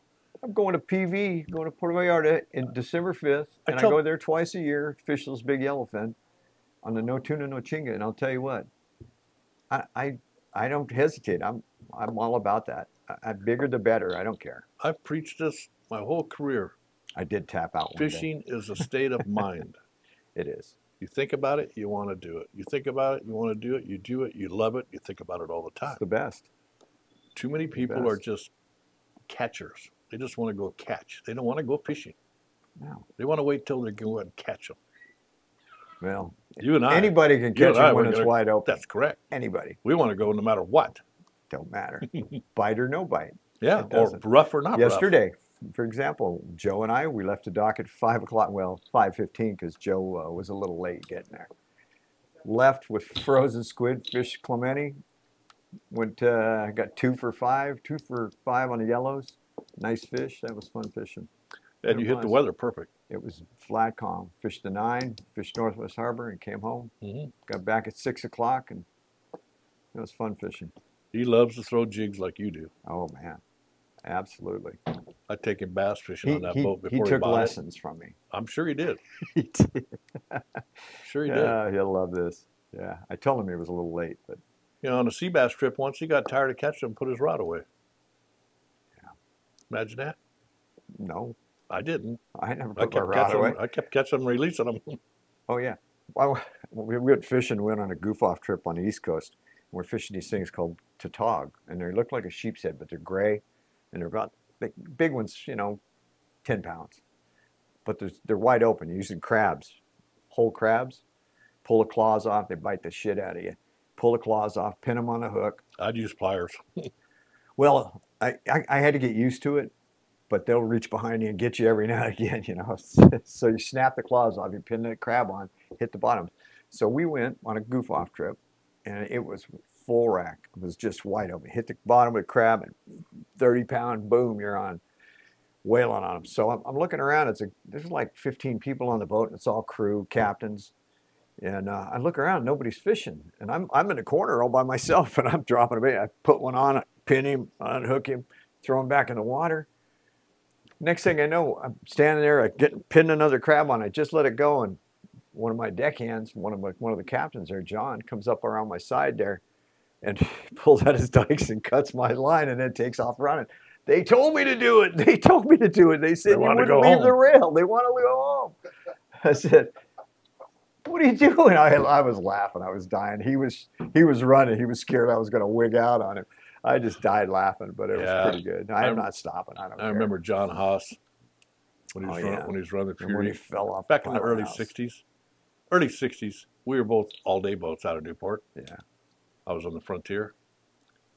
And we were leaving at 6 o'clock or 5 o'clock in the morning, whatever it was. And Seahorse was running, Bobby Kazel and George Austin. All those names. Yeah, we're all running memories. Yeah. And they're back at the dock at 2 o'clock. And they used to tell me all the time, Durr, what are you doing staying out there? What is your problem? I said, I don't have a problem. I love this. Yeah, I love this. That's right. Yeah, what they didn't know was, you take a nap. You anchor the boat. I anchored the boat at Dana Point one time, what we called the tits. 2 high spots, Marilyn Monroe, we called it. And Ivan Aldous, who's also passed away now, was my deckhand then. 46 days in a row, I anchored up at Dana Point before daylight. And they'd get me up around 9. I'd just lay down and go to sleep. They'd get me up around 9 or 10, and we'd be limited out on everything, except yellowtail. But we'd be limited out. We'd have yellowtail, too. Even sea bass, but we were limited out on bonita, barracuda, we had bass. some skinny bites down there, huh? Every single day in the dark and then the early crack of dawn. Barracuda fishing down there was off the hook. So then the rest of the day, all I'm doing is fishing off the wall. Just fishing off the wall, every place where nobody else ever went. And I'd find these little save-your-ass spots that I could hit on a bad day. And they saved my ass many times. A lot of places in Catalina like they used to. Because I didn't want to go home. I wanted to go fishing. Remember when I started fishing that winter bass fishing there on the Freedom? And that was the best. I was the only boat there all winter. At Clemente? No, Catalina. We used to. Oh, Catalina. We started that run with Carrazzo. I did. We ran that. I ran that during the week. Ran it all the time. And even if we didn't have squid, I went into the Isthmus and bought every squid they had. I went to Avalon and bought every squid they had, all the frozen I could, because we couldn't make squid. We didn't no bait. But those bass fishing, catch a yellowtail on a frozen. Yeah. Everything. That was fun. That was. Well, Spike, 1979. Spike paid for the patrician in the wintertime fishing Clemente, bass, rockfish, whitefish. Oh, yeah. That's how he paid. He knew that. He knew the inside of the island pretty well, didn't he? He knew the whole island. They were running 17, 18 knots back in those days, so he was Clemente every day. When it was built, that thing motored. Yeah, it pulled 7 skiers. Three 853s in it. Correct. That's right. On the inaugural run, he pulled 7 skiers. I remember that. Yeah, in fact, my brother was part of that whole thing. Well, see, when him and Gil Smith, who I bought a boat from, the El Lobo, they were building that patrician right there on PCH and Sunset Beach, where the old cruisons were built. The old cruisons were built, and so he was supposed to be running the Frontier all day, and I was still decking then. I didn't have a license, and I was his deckhand. So he'd work all night on the patrician, him and Gil, and then he'd come 2 o'clock, 3 o'clock, 4 o'clock in the morning, going to sleep on the frontier. And I'd take the boat out every morning while he's sleeping and load the bait, take the people, fish 2 or 3 spots, and he'd get up around 10 or 11 and 12. And Well, it's cooked, yeah. that's how he built the boat. Oh yeah, we were. Let's see, I got a lot of ring nails in the bottom of that patrician. Little copper ring nails. Yeah. The whole thing was upside down. I mean, I was just a kid then. So it's going to be built when it was being built? Yeah. Oh, so you were down there cruise on? Oh yeah. Yeah. Yeah, absolutely. My dad did the plumbing on the boat. See, you didn't even know it. And a friend of mine, Ray. I was working with Spike in the frontier back all those days, every one of those days. Tom Ray did the electrical on it, and my dad did the plumbing. So we became part of that whole thing down there. Yeah, that was. Well, he got pneumonia that winter. I don't know if you remember that. No, I don't. And he was off the boat for 2 months, and I drove the boat for 2 months by myself. No deckhand, no nothing. Every day. Every day. No anchor winch. I pull the anchor by hand. I'd kick the boat ahead, run down, pull the anchor, clean the boat. I did that a few times. I like pulling anchor. Clean the fish, and it was foggy every single day. Every single day. I was running San Mateo every day by myself. I got a deckhand on the weekends, Ronnie Stevens. Yeah. Those were the days. They pay some derelict with a license to sit in the galley and drink coffee. And we got second license. That's how you learn. Right? Larry Moore, he didn't have a license at the time, and he was my second license. He was there to help me out at the time, and because I had a tendency to spend a little time doing things I shouldn't have been doing, but he ended up getting his license, and that's where Larry took off. Yeah. Yeah, he drove the score for me. Yeah. So we had a kid called Little Red, and he's gone. He never made 5 foot in his life. He was always 4 foot and something, just a little guy. And his brother, Whitey, he was Little Red, his brother was Whitey. He was even smaller. And we had a stool for the pilot. Yeah. And they used to take turns driving the boat, even at night, mostly on the way home. And they had to stand on the stool to turn the wheel. Those were our wheel watchers. Well, we always took a wheel watch, and that was the thing about it. Back then, everybody took a wheel watch, and they do that now. Everybody. Everybody took a wheel watch, yeah. No matter what it was. You have to, or you don't learn nothing. I had a deckhand. I told him not to have a beer, and he was down cleaning fish, and he had a few of them. His name's JB, Johnny Bass. And so I said, I told him not to do it. So he comes up. He said, I'm going to lay down. I said, lay down for a little bit. I set my watch. I turned my watch back. I gave him about an hour in the bunk till he was good and solid asleep. And I said, get up. It's time to drive. Oh, man, he's got a little buzz going. I said, it's time to drive. You've been asleep for 4 hours. Okay. He gets up, gets on a wheel, and he's looking around, and I see him. I'm laying in my bunk watching him, and I'm dying. I just said, you're going to pay for that. I finally got out of the bunk, put him back in. He was sitting in the chair. He had a cup of coffee, and he's sitting in the wheel, nodding. I was like, all right, go get the bunk. And then to this day, he knows it. I told him about it. You know, I never caught a fish of any kind till I was 14. Really? Just guppies in a cup in little creeks. But and then my mother remarried my stepdad, and he was an old boy from Georgia who just loved to fish and loved to eat them. I don't care if it was a carp, he'd eat it. And he started taking me to the lakes. Oh. To this day, I still have dreams where I'm watching a bobber do this. I love that. I had a cane pole. I started with a cane pole and a bobber. I got a friend of mine in South Carolina, and I drive down and stay with him. And wintertime, warm up a little bit, go down there, put a worm on with the bobber, and he's catfishing this it's a complex, $1 million homes. Throw that thing out and sit there and scope that thing out. I'm buying the worms from Walmart. They're green, big old fat things like size. Oh, not the real thing we used to dig for. Oh, no. Well, we did at first, but these things are bigger, so it's better. And these catfish are all like, 3 pounds. They don't mess your hands up. No, man. You ever use light cuts? I don't know. Never use a light cut? No. See, all we were grubs, little grubs. Yeah, light cuts. Yeah. Little orange things. Yeah, right. Oh, yeah. They look like maggots. Bluegills and crappie, they love them. Yeah, they look like maggots. They do. Hey, they work. Yeah, we had these places where they the people farmed them, and we'd go there and buy 2 or 3 cups, and we'd go to these are lakes. I started in these lakes where you buy to go in and catch them. We'd catch 100 bluegill every all day. the stuff inland from We here. had to go home and scale them. And What's the name of the lakes in there? Railroad Canyon. Railroad My Canyon. That's where I grandfather started. used to take me there. Yeah, You're kidding me. I'm dead serious. My grandfather used to take me there. I was old enough to even remember, but There was 2 lakes with a 2 lakes. dirt trail between the 2 of them. And you fish that dirt pit. That's exact God trail right damn across. it, I that's remember like amazing. it was. I know. So do I. That's pretty funny. Yeah, we used to rent the little cabins there and stay for the weekend. I drove around there. For some reason, I was in Temecula or somewhere. We drove around, and you couldn't even get in there. The houses around that lake now, it's just built up. It's amazing. There was another one. There was there. 2 of them about a mile apart. Yeah, I'm trying to think of the name. 2 of the different other pay one. down lakes. Railroad Canyon. That's amazing. Yeah, I was pretty young. We got a lot of things in common. Fishing's one of them. Yeah, Right there. especially. Especially fishing, right? Yeah. You know. We had a full-on sea bass bite going at Furman that day, and then Ray Dwayne comes in and dropped his anchor right on top of our right head. on us, man. It was Right on their head. never lose sight of the squid. Watch it, fish it, eat you right under the boat. I Wide think that was the last time that I saw.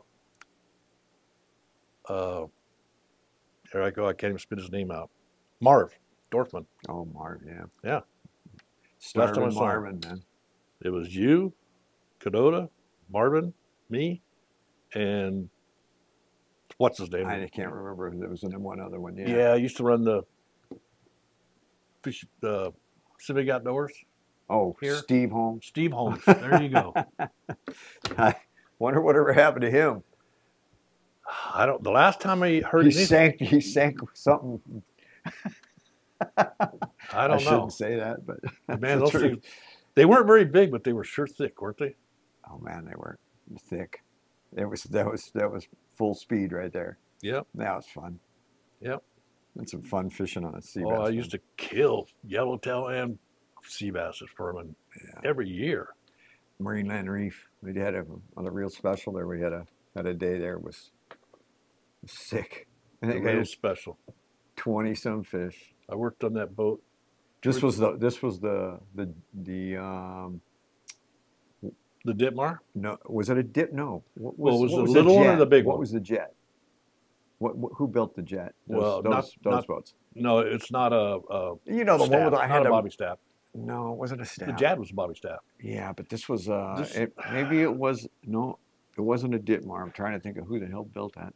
Anyway, Anyways, yeah, that was what I was on. It was my boat. I decked on that thing in the 60s. Did 2 you? or 3 times. Yeah, my best friend was the deckhand on there. The Ditmar. The little one. The little one. The one that Pat. Haas ran the other one. You mean this one here? You know who that is.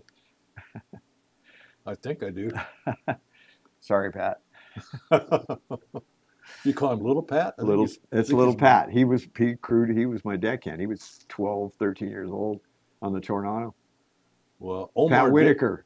yeah, Omar Dickerson. exactly had that one Omar you're Dickerson talking had that boat at about. I Davis remember for that. years. Yeah, I was really And young Ronnie then. was crewing for him for years, and Ronnie was my roommate. So every time they were short, I'd have to go help him on that boat. And we never had a bunk. Stop on the damn deck. These old boats didn't have bunks. I remember being really young and looking for a place to lay down on the Sea Angler, and it being cold. Yeah, well, there you go. No Oh, bunks yeah. on that boat. It didn't mind. You find them wrapped around the stack. Me and my brother up on the top deck, wrapped around the stack, and just trying to stay warm. I remember that. Well, on the Frontier when going when to I was- Catalina. Yeah, on the Frontier when I used to go on there when I was just fishing. That's the boat I fished on. I fell in love. I was idolized the captain at the time, and I ended up working for him, taking his place and running the boat. But we used to sleep on there was a step in the bow, and my buddy and I we'd sleep on that step on the way home. And the deckhand would come up there with a frickin' buckets and start throwing water on our face to get us out of there so he could scrub the boat. We never got any sleep ever. Nah, man. It had bunks, but we never got. Honestly, one. I We mean, couldn't afford them. that's just kind of the way it was. That was part of the problem. We never slept. Yeah. And then it kind of went on into other things in life. Well, Rocky on the Frontier, Pinhead, we've been driving for a couple hours, and I looked over at Tommy Hesketh, you know, he used to own Newport Landing. He's the one that built the Fortune. And I said, Tommy, where's Rocky? I haven't seen him for a long time. He goes, I don't know. He went down to go to the head. I said, you better go check. He may fell over the side. So he goes down, goes in the head, looks, says, not in here. I said, Jesus Christ. Look at every bunk. Maybe he crawled in with somebody. Couldn't find him anywhere. The last place we looked was the engine room. He was sleeping in the freaking bilge between the two 671s and the generator. Screaming. Yeah, right in the puddle of oily water. That's how tired he was. Well, that's a perfect spot to sleep. I mean, he fell asleep in the head before. We knew that, but he wasn't there. I did that too. I remember on the Pursuit, I fell asleep and I was a kid, and they sent me down to drop the anchor, and we were at Catalina, and I looked. The last thing I remember is looking into the mirror, and next thing I know, I forget who it was that opened up the door, and I fell out on him. I'd fallen asleep standing up, leaning against the head door. Just, you know. The old Pursuit. You know, when I was running the Frontier, even when I was decking, before I run it, we'd leave Newport, and it would turn gray. I could always see the Pursuit, like this angle behind us coming from Redondo. Coming from Redondo, man. And we had to go a long ways at 9 knots, and they had to go even further at 10. Well, they probably did 10. But we only did 9. I think it did more like 12. I ran it a little later on. Yeah, after I got my license, I ran it twice. I think it could do 12 right now. It probably does. If they 12, kick it up, yeah. Yeah, that was a fun little boat. We caught every day, a lot of albacore on that boat, man. Every single day at the crack of dawn, I could look out. Here's the Pursuit coming right behind us. Oh, yeah. We're on the same angle, you know. And a lot of memories on that boat. Yeah, Gary and Jerry. That's right. And then I worked for Jerry years later at Phoenix Marine, doing oil barges. He was doing bunker barges, fueling ships. I went to work for him there. And, last time I talked to him, he had the Coraloma before he lost it. Yeah, yeah. He passed away. Did he pass away? He did. Yeah. Yep. Yeah, well, they're falling like trees. At my age, they're falling like trees. They are, man. What are you gonna do? You know? Huh? What are you gonna do? Everybody's got you and I just got an expiration date on us, and we just haven't figured it out yet. We're gonna keep doing the same thing we're doing because we're doing okay. Yeah. I mean, you're 70, I'm 80. I'm still trucking. I'm still driving boats. That's right. You know, they say, when are you going to retire? I say, when I die. I'm going to keep driving boats. As long as I can keep my wits about me, I'm driving boats. I don't care what. Well, like this weekend, it was spectacular out there in the ocean this weekend. The sunsets, the ocean. Coming in last night, in from there's nothing better. Clemente was like the sunset. I'm seeing the view of seeing Furman and seeing Rocky and all of that, and I miss that view. I mean, I don't get to see it like everybody else does, but I look at it now and I can really appreciate it. You know, the sunset was just gorgeous. I used to take hundreds of pictures of sunsets, especially when I went to Cabo and back. They're just spectacular. Yeah, absolutely. And you look at that and you just think, man, it's great to be alive. Well, that's a view out of our office window. You think about the people that sit in an office and they don't have a view. Not us. No. Yeah. They all keep saying, "Why are you doing this?" I don't want to do anything else. What's better than this? What's better than this? Yeah. Everybody wants to be the captain. Mother Nature is Mother Nature. It is, man. That's for sure. Every time you think you know what she's going to do, she's going to kick you right in the butt. Boy, you're not kidding, huh? Isn't that the truth? These people, all their apps with all these weather things and all that crap. I say, yeah, you can believe that if you want, but I've kind of stayed with technology, even at my age, and I can thank my daughters and everybody growing up. It's a lot better than none like we used to have. Well, yeah, we had none. Yeah. None. I know. As a kid, I was Homer Lightfoot coming into Redondo Harbor, beating on pots and pans. They were on the end of the rock, Marty King, beating on pots and pans to get us into the harbor. That was the other boat that was called a real special. Exactly. Ditmar. The Ditmar. That was that. But this was on Alalunga. Oh, my God. Oh, yeah. I was a pinhead on the Alalunga with John Callison, Gary LaCroix. What was the guy's name? Was it Cook? And he was this older guy. Well, Andy Robinson, who taught me to deck, he was like 95, I think. He's the one that used to wash me down with a bucket all the time. And he decked on the Alalunga way back. He used to talk about the Alalunga all the time. I haven't heard that name in Redondo. history. And they were lined up. It was the Pursuit, the Alalunga, the Sea Angler lined up alongside the whole boardwalk there. And that was really a heyday. I mean, it was people, we carried people, like unbelievable amounts of people. Yeah, I know. It was the Seahawk, Art Willard, Dwight Chapin. Art Willard, Dwight Chapin. God. I would think that Dwight is still not alive. I don't think so. Yeah, he was a character. Yeah. The cod. Jesus. He was the original cod father. You're That man could fish cod. You're man. more of an old timer than I am. I don't know. I put my whole life into this, every bit of it. Look at you. It's done you really well. I guess. Well, that's probably getting my head out of my ass at 46 years old.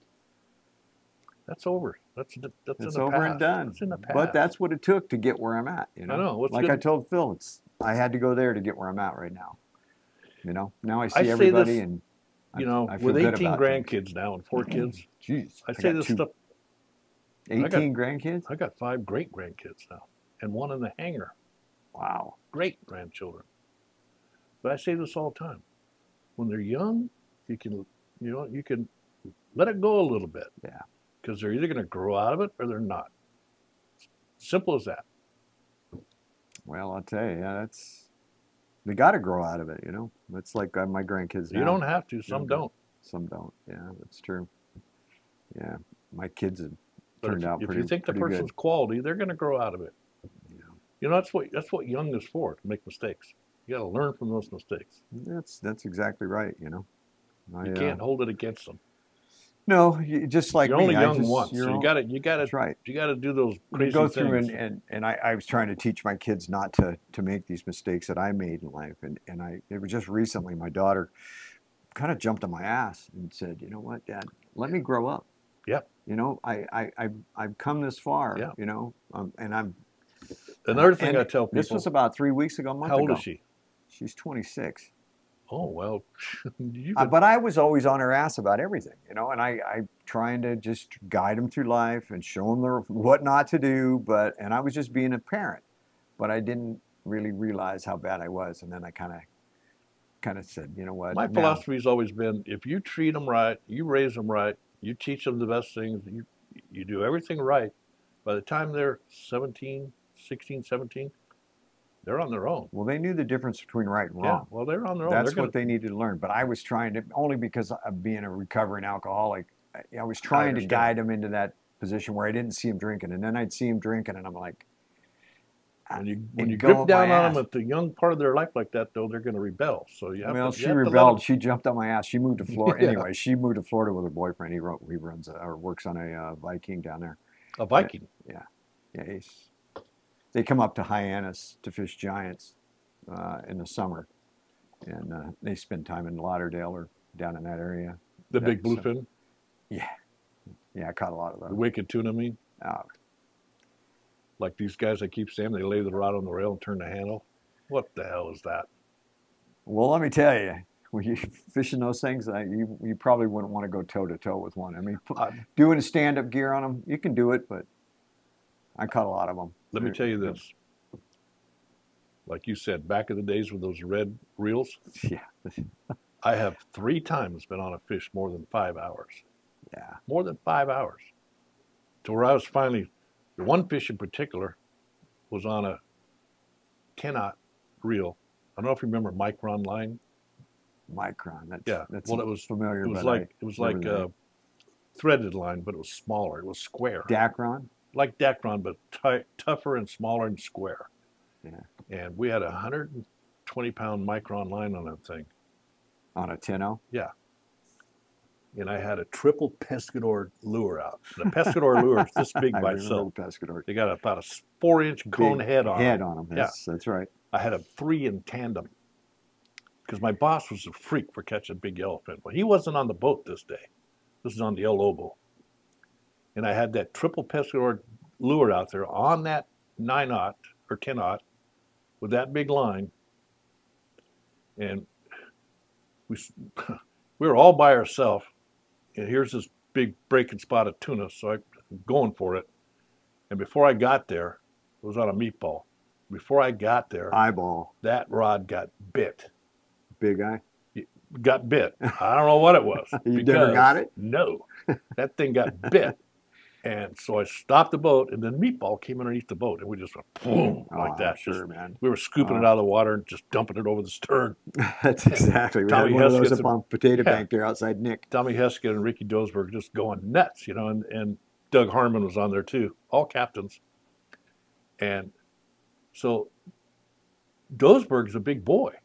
He was like 20 years old then. And I come down off the wheelhouse, and he's back there going, I can't get it out of the holder. I said, get out of the way, you pussy. Let me have it. Big mistake. I got that thing out of the rod holder, and 6 hours later, I was sitting, the last 3 hours, I was sitting on the deck, my knees against the bulwark, the rod laying on the rail, ball peen hammer laying right next to me, because I kept hammering the drag, and that fish would just keep taking it out. No matter how tight I got the drag, he would take it out, and it wouldn't break. The line wouldn't break. It would finally pull the drag out. Man. 6 hours.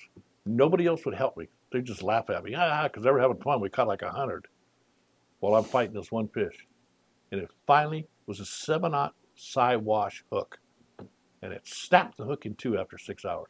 Man. See, that's one of the times that makes you come back to do it again, right?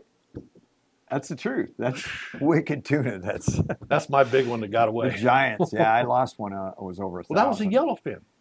This was or a big eye, but it was in deep water where there's nowhere to stop them. You know, you can't stop them. You know what those are like. Well, that fish would go. He'd take 300 yards straight down. Yeah.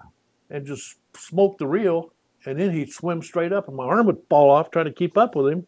As soon as I got tight, whoop, right back down again. 6 hours. We love fish stories. You know what? 6 hours. Between us, we're going to catch probably 10 ton of fish while we're sitting here. That somebody's got away. You lost. He got away. I lost one. I had him on a surface, and I was in a center console. This was about 8-10 years ago on the East Coast. And I had an airplane. I got towed 6 miles on that thing. I had 4 guys on there who'd never caught a fish in their life, except me. And I was trying to get them to run the boat, chase the fish, me pull on the fish on a 100-pound with a 50W. And I had the fish on the surface, finning. 50 wide. What kind of reel? An international. Oh, okay. Completely out. Should not have been fishing giants with it. This guy I took fishing, Dave Dumont, and maybe he's watching. He remembers it. I got a picture of it. Spotter plane was out there. He came and circled us and took pictures, and I did find the guy, and he sent me the photos. Nice. I made a blow up of it, of the fish laying there with the center console, a Jupiter. I don't know, have you ever seen a Jupiter? They're a piece of shit. It's something you really wouldn't want to go fish giants in with outboards. Oh my God. But they can drag you around. Hours. Oh yeah, I put the rod in the holder to spin the boat around, and the fish took off, went under the boat, and sheared it right off. So I wasn't done with this thing. I grabbed the line and I started hand lining this thing. I was like, and it broke off, and the fish swam away. I was like, I sat down. I was kind of bumming about that one. But I got a picture of it. Well, it's on my wall. There's been several, but yeah, that's a big one there. That one. In fact, I was so blown away with that fish and that outfit that I hung him on, that when we got in the next day, well, 2 days later, because they loaded up the trailer with all the fish we caught, took it to the market in San Diego. Oh yeah. But then when they come back, Point Loma Seafood. I'm not telling you who it was. Bushalaki. There you go. That was a few years ago. When the next day, then I gave that rod and reel to Tommy Hesketh and told him and put the harness on. I had a harness for it. Oh geez. So he put the harness on, put it in the holder, and I tied the end of that frickin' line to the bumper of my truck. We hammered that drag down as tight as we could get it.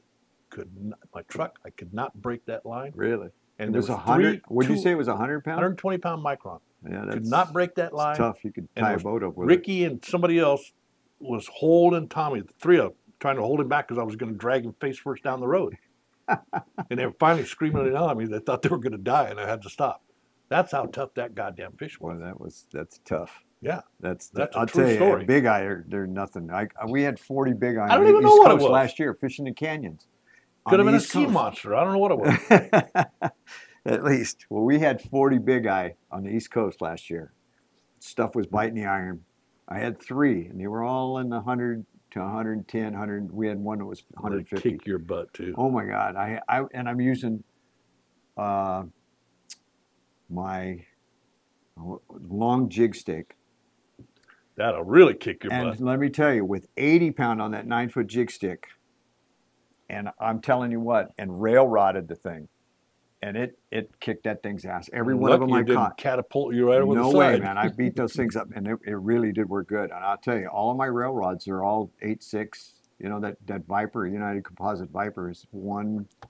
That's a tough one. All that stuff catching in PV and down at Clarion with Paul and Mark, and I tell you what, that is some fun fishing. I'll tell you, I like that. Yeah.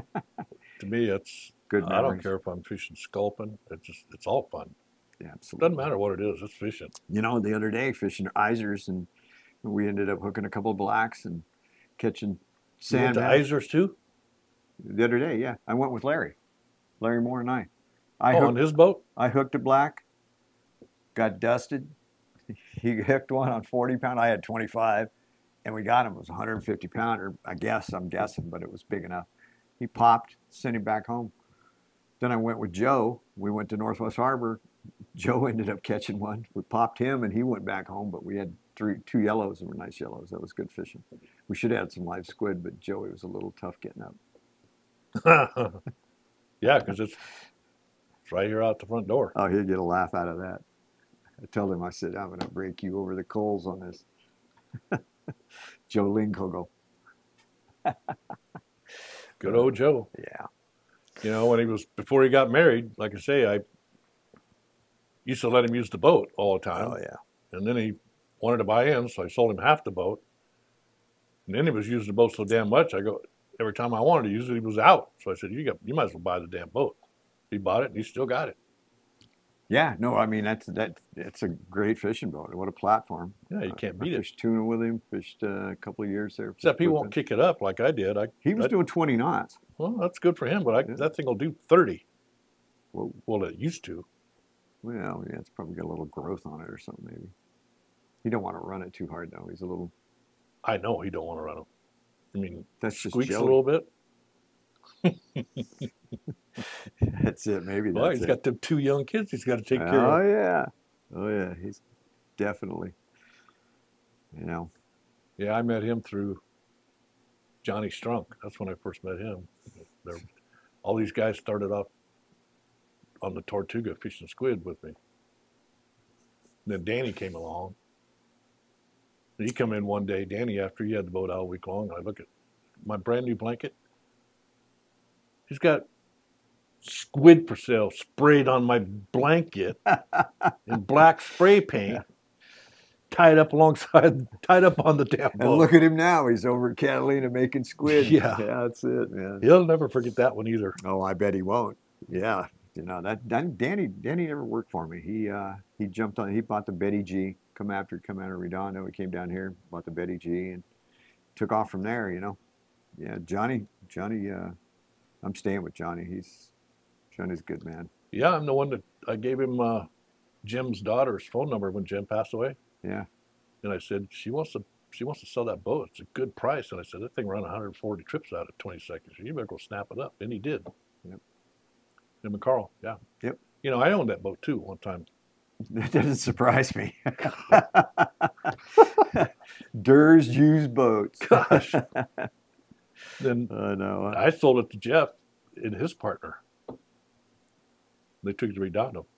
It's still there. Betty G. It's a nice boat. It is. It got it looking good. I looked I'm at the one it. that I'm the one that closed the wheelhouse back. Well, I couldn't I stand looked that at it. noise. I'm still trying to think of who built that real special. Well, Jeffries. Boom. Jeffries, you're right. It was a You're Jeffries. absolutely right, Yeah, Jeffries. there we go. Yeah, it was a Jeffries. Yep. Now, they built took a minute, but I got. Well, that's where Bobby Stapp learned most of his stuff from Jeffries and Cruzon. Yeah, exactly. Cruzon, yeah. And now he's long gone. Yep. I don't know. His kid didn't want to stick with it. No, he didn't. Yeah. They built a nice boat, all of those. But Yeah, they did. Cruise On was my favorite boat. Yeah. Nice I've had rigs. 2 of them. El Lobo and then the Adios Dos. I I- bought and sold I that ran, boat twice. I ran that thing for you. I bought and sold that boat twice. Yeah, you did.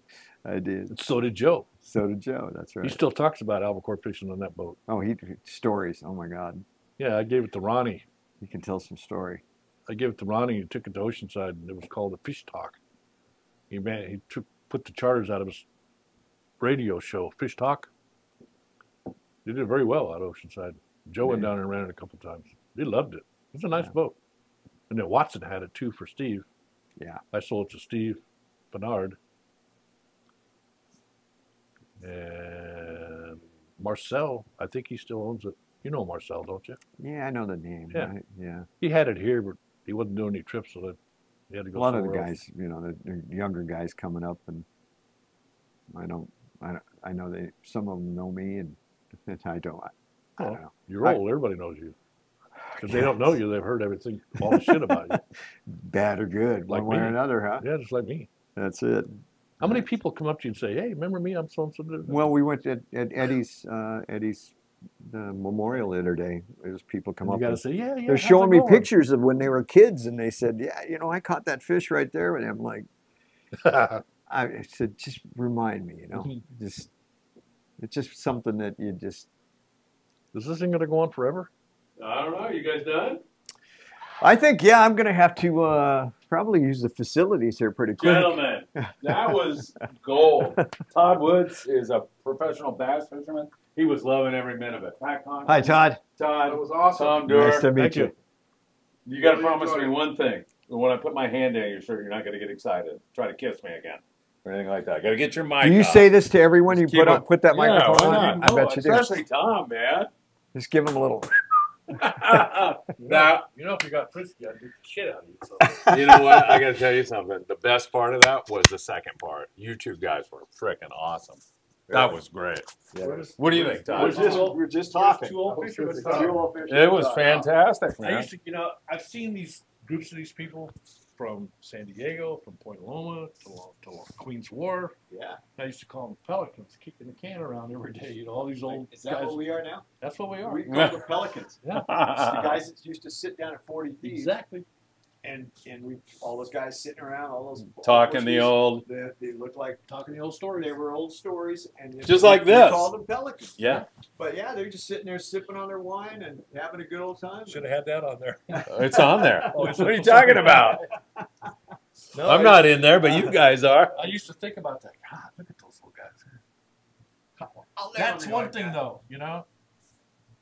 I'm not going to mention any names, but the guy that I worked for and I got started with,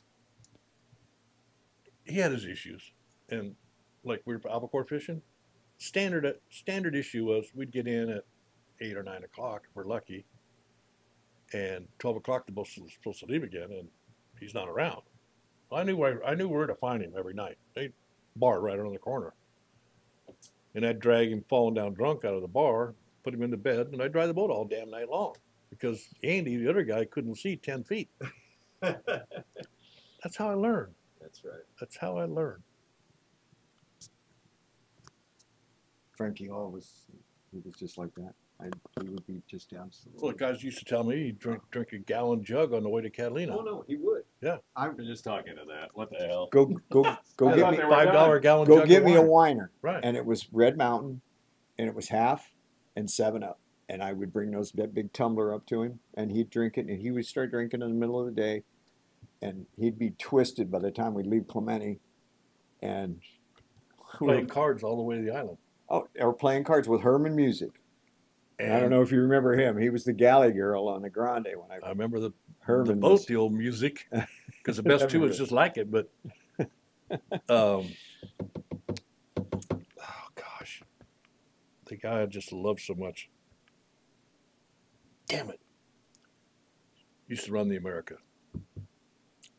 well, Al Chapman. Cookie. Oh, Cookie Cook. Cookie Cook. Cookie. He'd play cards until he could drop dead from no sleep. I was running the first string. It was his birthday. It was his 80th birthday, 70th or 80th birthday, and I had a party for him. I went and I rented all the poker tables, blackjack, craps, we had on the string, I had Mark and Paul were the dealers in the pit, and that was his birthday. It was a surprise. McEwen came up. How did I miss Wow. that? I don't know. It was like a bash. See, I told you Wow. back in those days, because I was the landing owner and manager, I was left out of everything.